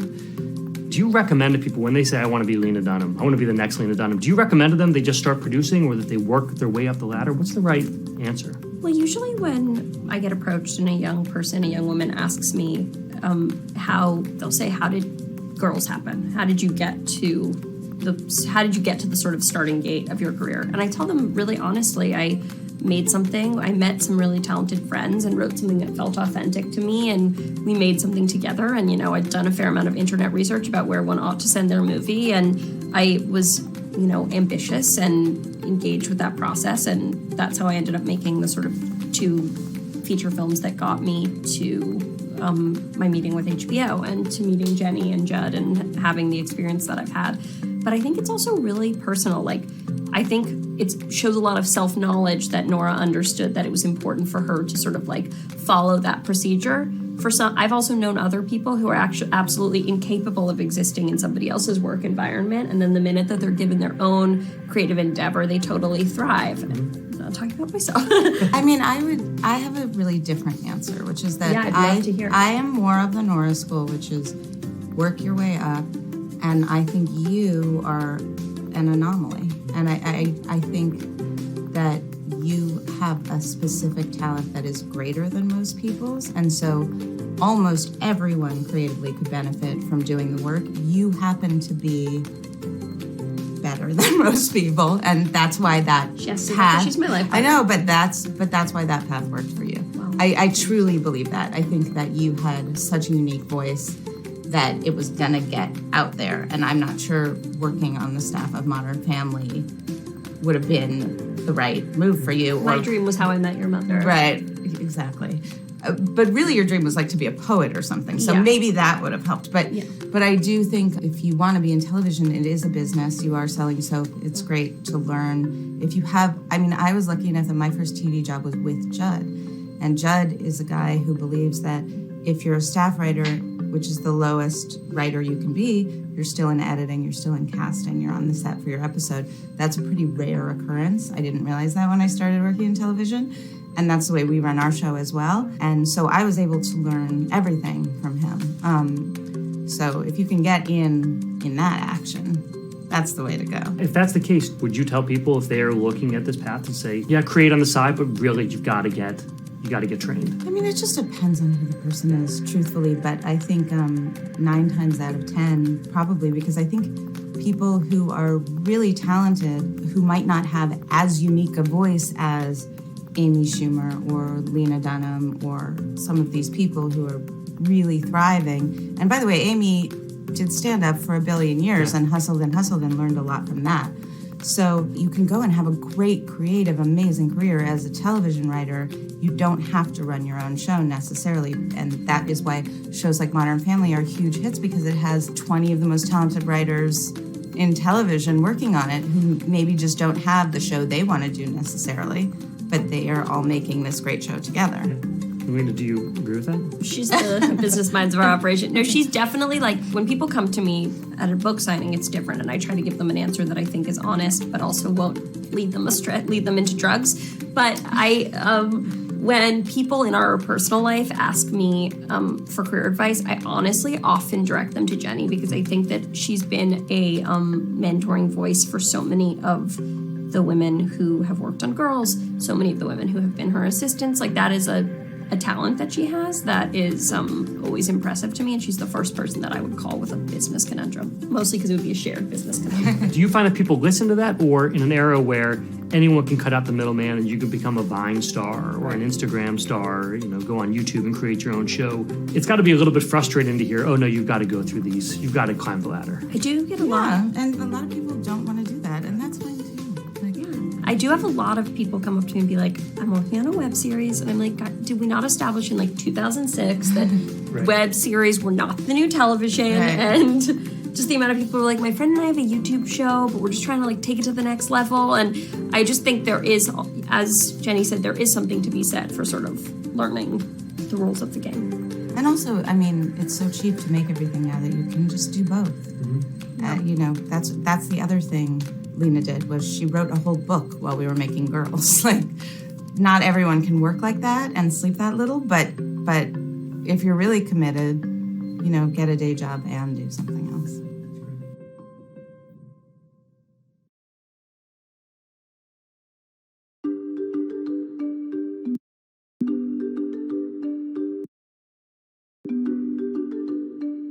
You're only going to be able to do extraordinary things if you're passionate about it. And I know that's often people say that. It's incredible to me how rare it is that people actually follow through on that approach. Yeah, sure. You're giving all of this conflicting advice, no, climb the ladder, this is the right place to be, this is how you get attention. Going in an alternate direction and saying, I'm just going to do what I want, might mean a dead end. Were you worried about that at all? Was I worried? Maybe a little. I've also, I think, I have a incredible wife who's incredibly supportive of me always, travels around the world wherever we need to go. And because I had that security of knowing that whatever happened, we were going to figure it out, then yeah, you take the plunge. You're one of only 2 physicians who run major pharma companies, and one of a very small number of one-time physicians who are the tops of large companies. What kind of insight does it, having been a practicing doctor, how does that change at all how you run the company, how you think about what you're doing in a positive way or a negative way? Yeah, I think there's a couple of things. One, I have a lens always of what is the impact this is going to have on medicine and what is the impact it's going to have on patients, whether that's a business action we're going to take. So does a action to bring forward a new sales force, is that going to help us bring more medicines to patients? Similarly with the innovations that we bring forward. The other thing I'm able to do is something new technologies, whether it's cell therapies or gene therapies or RNA therapies. I'm able to go deep on the science and really understand what is behind that and get comfortable with the risks, because there's always risk with these technologies. I think the combination of having that medical patient lens and understanding that medicines themselves, the technology, I think can enable you to make some of the tougher calls. I'd say the other element is because I was an R&D executive for so long, I'm very comfortable with failing. We fail far more often than we succeed in R&D. Only 1 out of 10 medicines in our industry that enter into people actually get to the finish line. So you fail a lot and you get pretty comfortable with it, which means you're more comfortable taking some strategic bets. And I've tried to do that already now in my start as CEO. The numbers are so low on the number of doctors who get into business. Do you think that more of them need to be thinking about these kind of paths? I think it's got to be what your passion is. When I think what it took me into this direction was, again, a big interest in public health and having an impact on populations, where, of course, in medicine, as important, but you're impacting an individual patient. And the second is I love leadership. I'm a student of leadership.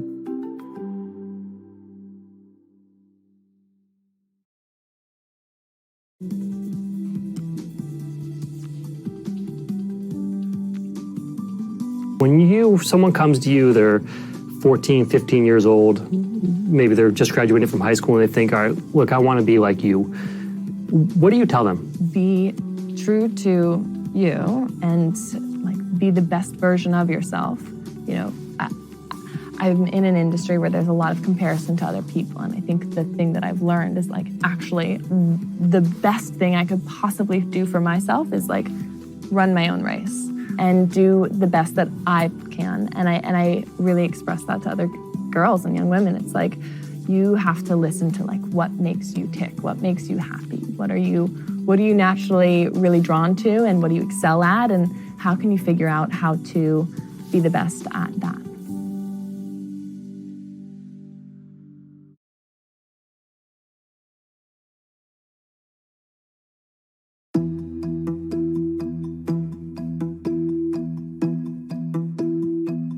Tamara, how do your peers think? Or how do you or your peers think about this? And McKinsey had a report recently that said by 2030, about a third of people in advanced economies will have to totally change occupations.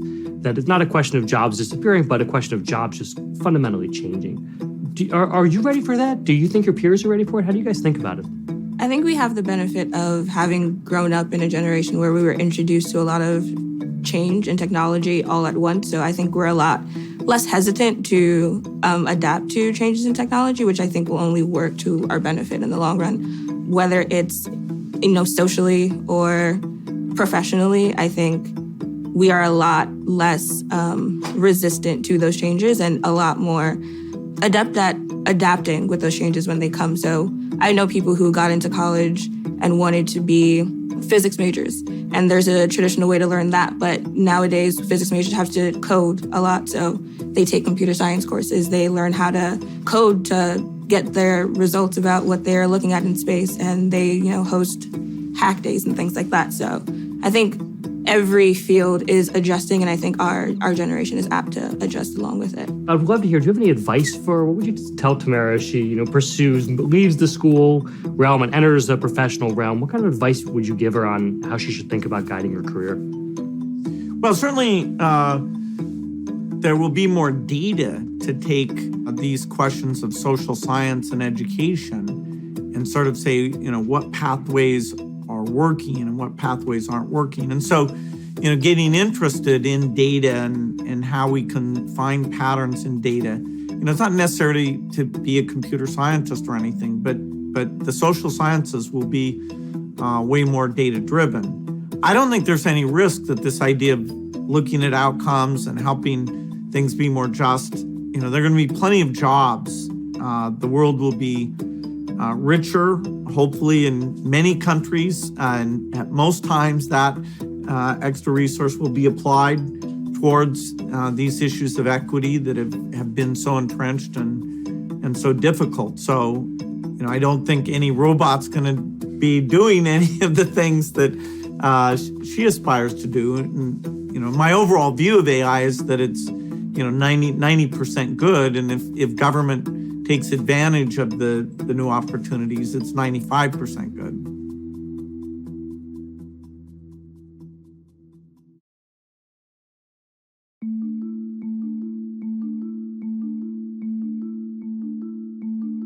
There must be people all the time that come to you and say, you have this phenomenal career. What can I do to get on the same path that you've been on? Is there any particular piece of advice you give them? Now, the first thing I say is, what do you want to do? So you don't want to necessarily walk my path. The most important thing that you can do is authentically figure out what you want to do. Then I tell them to, figure out what relationships that you'd like to build, and think about that now. And lastly, I tell them, have flexible knees.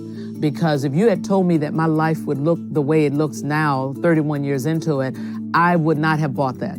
Because that was so far away from the vision that I could see as a 24-year-old. But now I see how every experience builds and actually opens up other opportunities for you. And you need to stay flexible, because sometimes those other paths are far bigger than you could have imagined.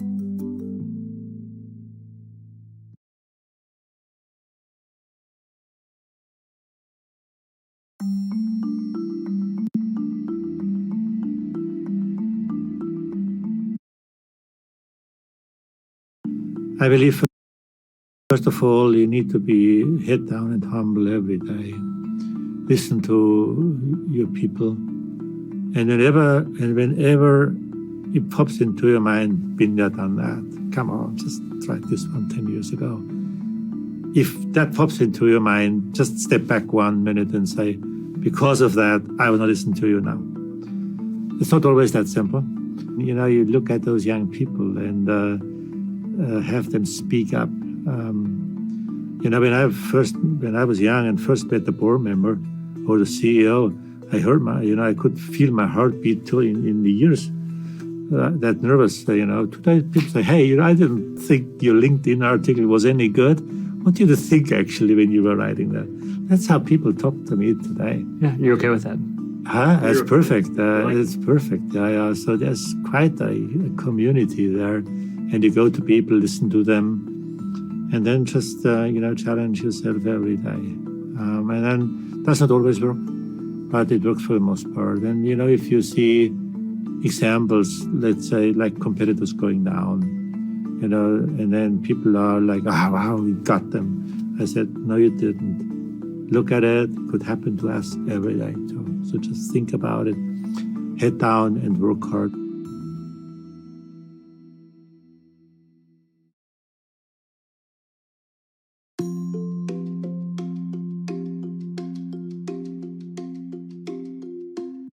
You must have people asking you all the time how to be the next Jennifer Lopez. What kind of career advice do you give people?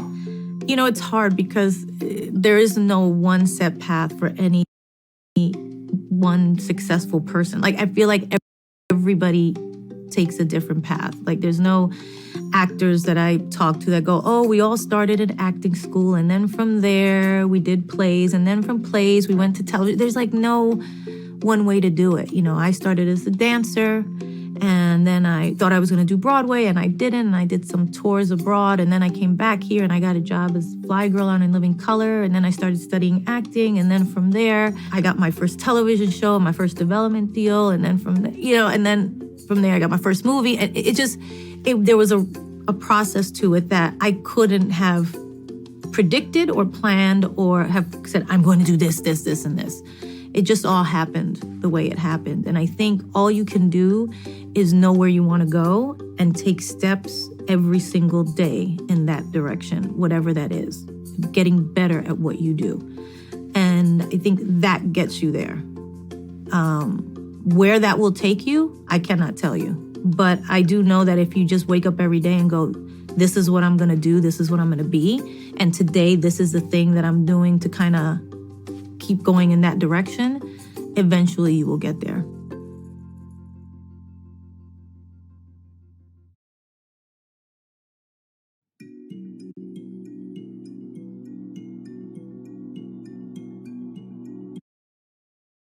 A lot of people come to me over the years and still today with essentially that question, like, how should I approach my career?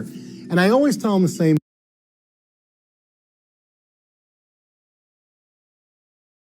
thing. I say, what you want to do is build your brand. At Viacom, we're big believers in brand, and I believe people are brands too.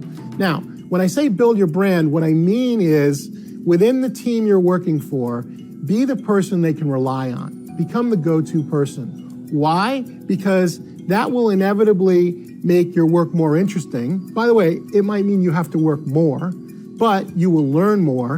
And over time, as maybe the organization grows and incremental opportunities come up, they'll think of you. Or maybe your brand will go beyond your organization and some other opportunity will come your way. But at the core of it, I would say, be the person that your teams depend on, go the extra mile, and build your brand.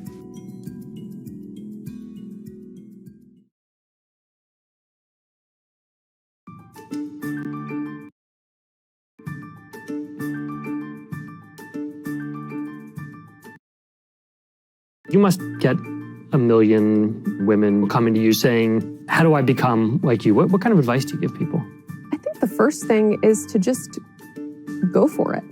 I have had a confidence throughout my life, not that Rent the Runway was going to be successful, but a confidence that even if it wasn't, even if the worst possible scenario happened, that worst possible scenario isn't that bad. I think that people often catastrophize a situation and they believe that, some call it fear of failure, but it's really feeling like your life ends at that point. Right. But the reality is that people have a lot more resilience than they give themselves credit for. and that we have to be aggressive in going after our dreams in our lives. And that's just not your dream for your career. It's your dream for your family life. It's your dream for the type of, social life you want to lead. If you're not aggressive about that dream, it's never going to happen.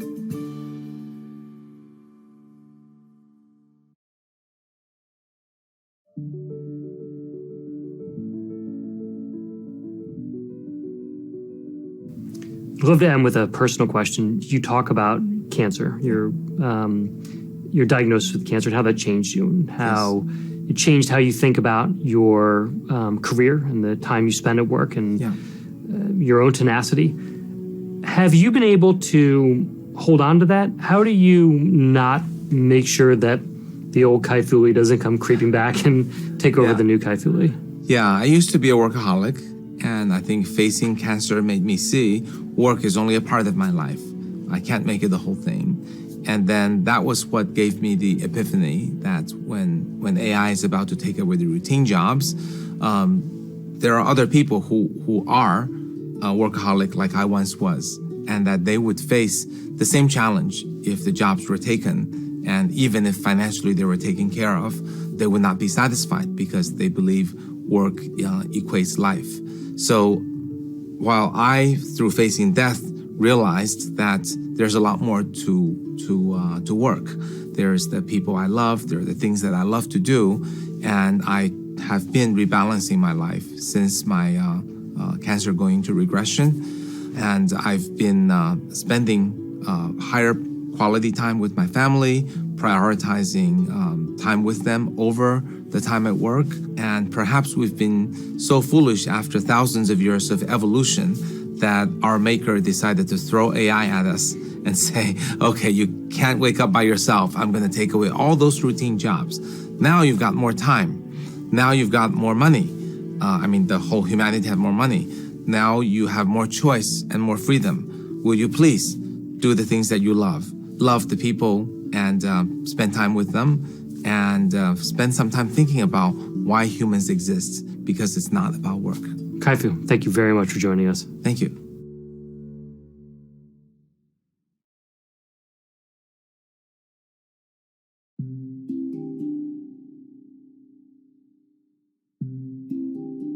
You came up through sales. So when people come to you for career advice, do you recommend going down that path? Absolutely. I rather than a specific role, what I tend to recommend are experiences for people. And I think having a customer-facing experience at some point in your career is a great way to prepare you for general management. So that's number one. Number two, I'll always encourage people to get people management experience. As you move through an organization, it's much less about the individual contributions that you make as a solitary leader. It's more about what are you doing to bring a team of diverse, inclusive people together that make 1 + 1 + 1 add up to 17. And can you do that in a way where people feel cared about, they feel challenged, but they feel engaged, and frankly, at the end of the day, they feel like you really give a damn. And when you can create that dynamic on a team, I'll tell you what, it enables them to do things that they could never have imagined doing on their own. And so, but doing that's not easy. Giving feedback to people, recruiting, developing, hiring, training, teams, bringing people together. It's probably one of the most difficult aspects of the job. So I always encourage people to do that. Another aspect in today's world is be and go global. As early in your career as possible, if you can get a global experience, I think it's critical. And you think about how connected we are around the world. And I know for me, I've had a chance to live abroad a couple of times, once in Europe very early in my career when I was in the Army, and another time in Europe later in my career. And just, learning the benefit and the beauty of different cultures, of different languages, different ways of thinking and doing things, it's made me, I think, a better and different leader.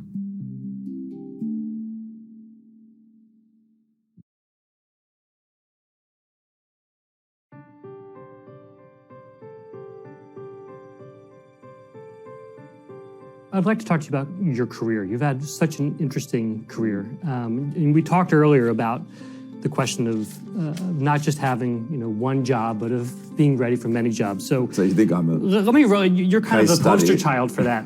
You've been a journalist, a lawyer, a banker, an entrepreneur, a banker again, a politician. What guides you from one job to another? I think you've always got to do something you're passionate about. That's the important thing, is to be committed and engaged, and you should always try to do something you love doing. I've always liked dealing with difficult problems. When I was a lawyer and when I was an investment banker, most of my assignments were tough cases, and that's interesting. In each of these cases, how have you known when the right time was to jump? Look, the important thing is to not get stuck into old ways of thinking. People can get stuck into old ways of thinking, regardless of their age. But you've got to be prepared constantly to question how you're operating. How can I improve it? How does this changed environment give me the opportunities to do things better? Where are the opportunities? So you take advantage of that by being agile and being constantly prepared to look at new and better ways of doing things, and whether it is public administration or whether it is business.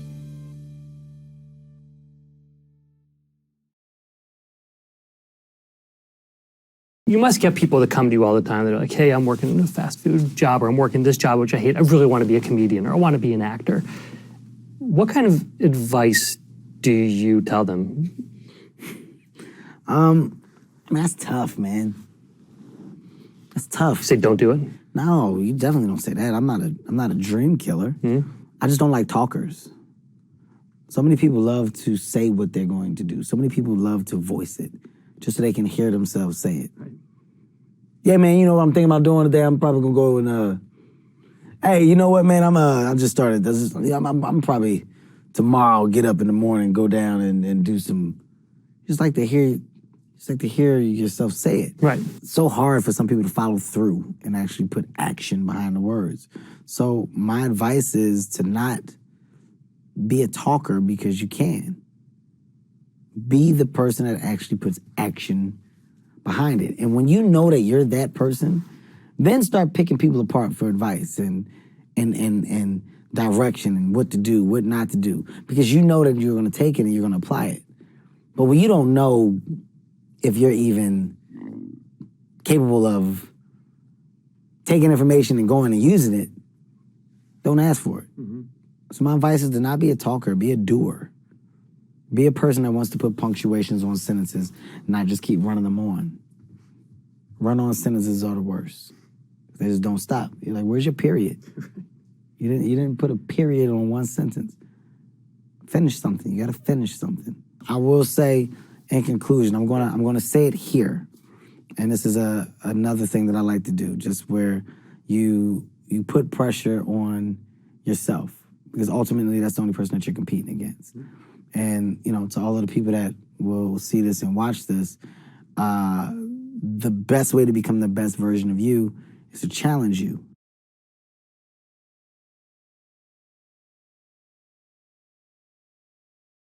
What kind of career advice do you give to people? You must have people constantly come to you saying, hey, I want to be Tyler Perry. I'm going to be you one day. What do you say to people? You don't want to be me. I want to see you be the best you can be, right. Because I pretty much got this skin locked in. I've run this race. By the time I die or get to the end of this thing, whatever day that's going to be, I will have exhausted every bit of what being Tyler Perry means.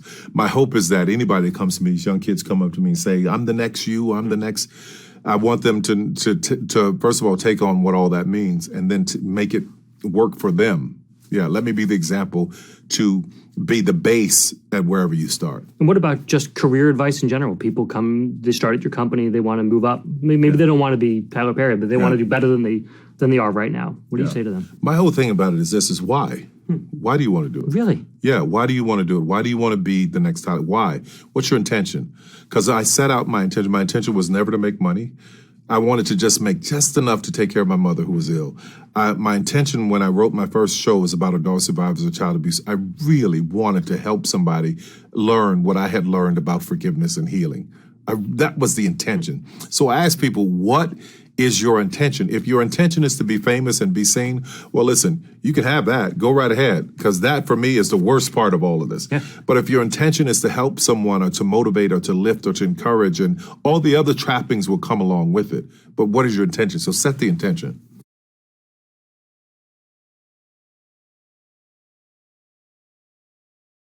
But, I think back to what you were saying at the beginning of our conversation about working in an industry where pensions were being cut, where people were being forced to take jobs that they were below them, and they were just trying to hold on until retirement. And I wonder if that inhibits people's ability to actually speak, to say what they want to say. What would you say to someone who says, look, Sully, I'm not like you, I can't risk it by talking? Here's what I say. No matter what station in life one has, no matter what title you have, for each of us, there is some part of the world that we can affect, we can control. And I think each of us has an obligation to use our influence over that part of the world. And when you choose, and it is a choice that we have to make on a daily basis, to try to make your part of the world bright, just, good, safe, you can affect what happens there. And if each of us does that, in aggregate, it can make a big difference.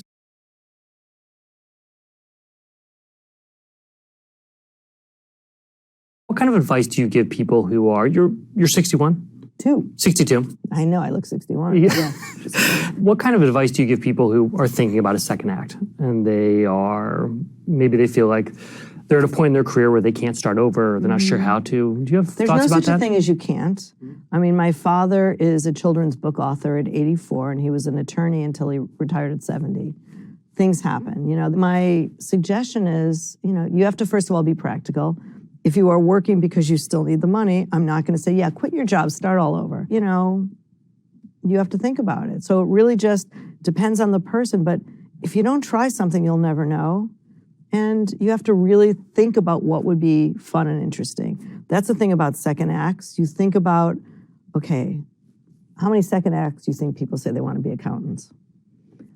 If you love golf and you're an accountant, maybe you can go work for some cool golf company and work in their finance department. Maybe you just don't want to step foot into, and you love museums and you want to start giving tours. Not everyone is an entrepreneur, but really, what is our life about besides making money and being successful? And it's easy to say because I've done that already. It's about enjoying and having fun and filling your heart up. Like, what makes you happy?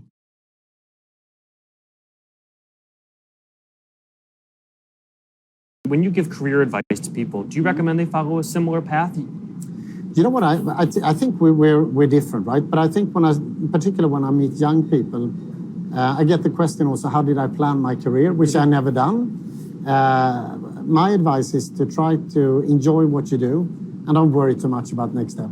When I do that, I become smart and maybe in worst case manipulative. And that's so easy to see through with everybody, young and old, right? So I learned the hard way to kind of ignore my ambitions for the future and focus on what I do now and try to do that well. And then I think for myself, I realized that life is a bit of a pursuit of trying to figure out what you're good at. And then if you can find the nexus between that and what you love to do, then that's happiness, right?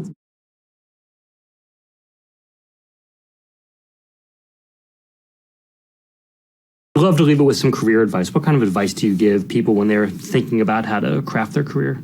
I think corporate America has changed. The old view of corporate America is you join a company, you've got to change yourself to be part of that corporate culture. I think the new culture is really you need to be you. The second one would be look for opportunities and take chances. When I was young, I had opportunities come to go live internationally and get out of my comfort zone. Sometimes people are a little bit afraid to get out of their comfort zone. Don't be. They end up being, mind expanding and life expanding opportunities. 11 years in Asia really changed my view of the world and my understanding of how different cultures operate. Embrace those opportunities and take them. Don't turn them down, because you never know that door that you open, you never know where it's going to lead to.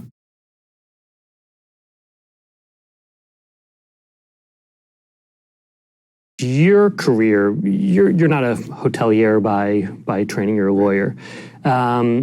What kind of advice do you give people who are saying, look, I want to become a senior executive at the company, or I want to just see my career keep growing? Often it depends on the precise context of that question, but there are a few things which are sort of regular bits of advice. One is just say yes. And maybe this is particularly the case for folks who have a bit less confidence. And sometimes we talk about this in the context of gender, where a man will be given an opportunity and sort of say, I deserve this and I'm going for it. And a woman will be given the same opportunity and think, well, I'm not sure if I'm ready for it. But if somebody is delivering that opportunity for you, you may not feel like you're ready for it, but they feel like you're ready for it.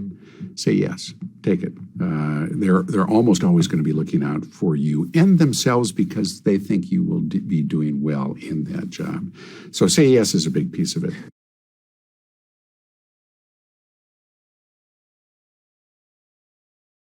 Would you talk a little bit about career advice? What do you, when people come to you and they say, hey, I want to either start my own company or I want to succeed wildly at Peloton, is there something you typically tell them? My biggest advice is to find a category that you enjoy, whether it's real estate or consumer goods or retail or fitness or fashion, or pick something that you're interested in and go work at a great company. Get 5 or 10 years of experience understanding the industry from a great platform. The people who say at 22 years old, I'm going to go be an entrepreneur, God bless them, good luck to them. But at least for my own children, I'm going to say, get some experience and learn something at a great company where there's plenty of learning to be had. When you are hiring, are there skills that you're looking for in particular that you think people don't spend enough time developing? There's a mantra I heard at one point that I've stuck with is hire specialists, promote generalists.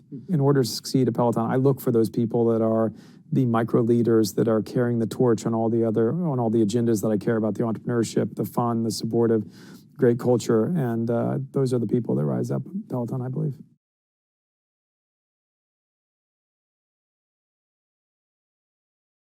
You've had an interesting career. You started as an accountant, as an auditor. As an accountant, yep. And you worked your way up on the finance side of the business before becoming the CEO. So it's not a traditional business school, whatever the steps are to get there. What kind of advice do you give people on how they should think about their career path? Well, the first and one of the most important pieces of advice I give people is to surround yourself with great people, with great mentors, with great environments, with the companies that you work for. Make certain they're companies that you believe in and the mission and the values of that. I tell my own kids that today is that don't be chasing the last dollar. Chase the opportunity.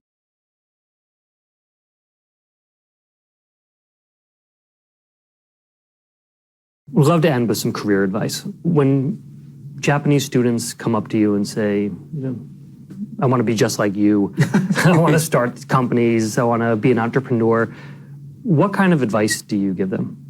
Well, there are so many different ways of becoming entrepreneur. I used to work for Japanese bank, went to business school in the United States, get enough training, and I started my own company at the age of 30. There are people like Mark Zuckerberg or even Bill Gates, who started the business when they're in college, and yet became extremely successful. So it depends on the ability and skills of the person. But for ordinary people, you have to be well prepared to start your business, unless you are super talented, engineer or something. Right. Yeah, you wanted to get the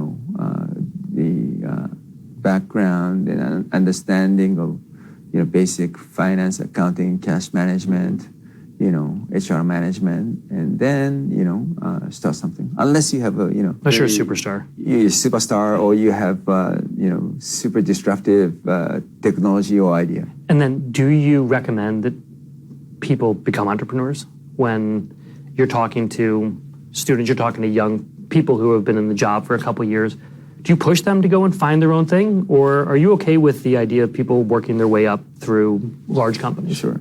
So becoming entrepreneurial or becoming entrepreneur are a little bit different. Right? And the definition of entrepreneur depends on, are you talking about a startup, or are you trying to give the influence to the society through the business? It has nothing to do with the size of the business, but I think my definition of entrepreneur is become the leader of the business and give the huge impact to the society. So in that sense, yes. Everybody should start their own business? Definitely no. It's not so easy. Right. So, and it's risky for some people. But, if you're ambitious enough, why not? Right? Yeah. Right. So be entrepreneurial, and if you're ambitious enough, be an entrepreneur. Yeah.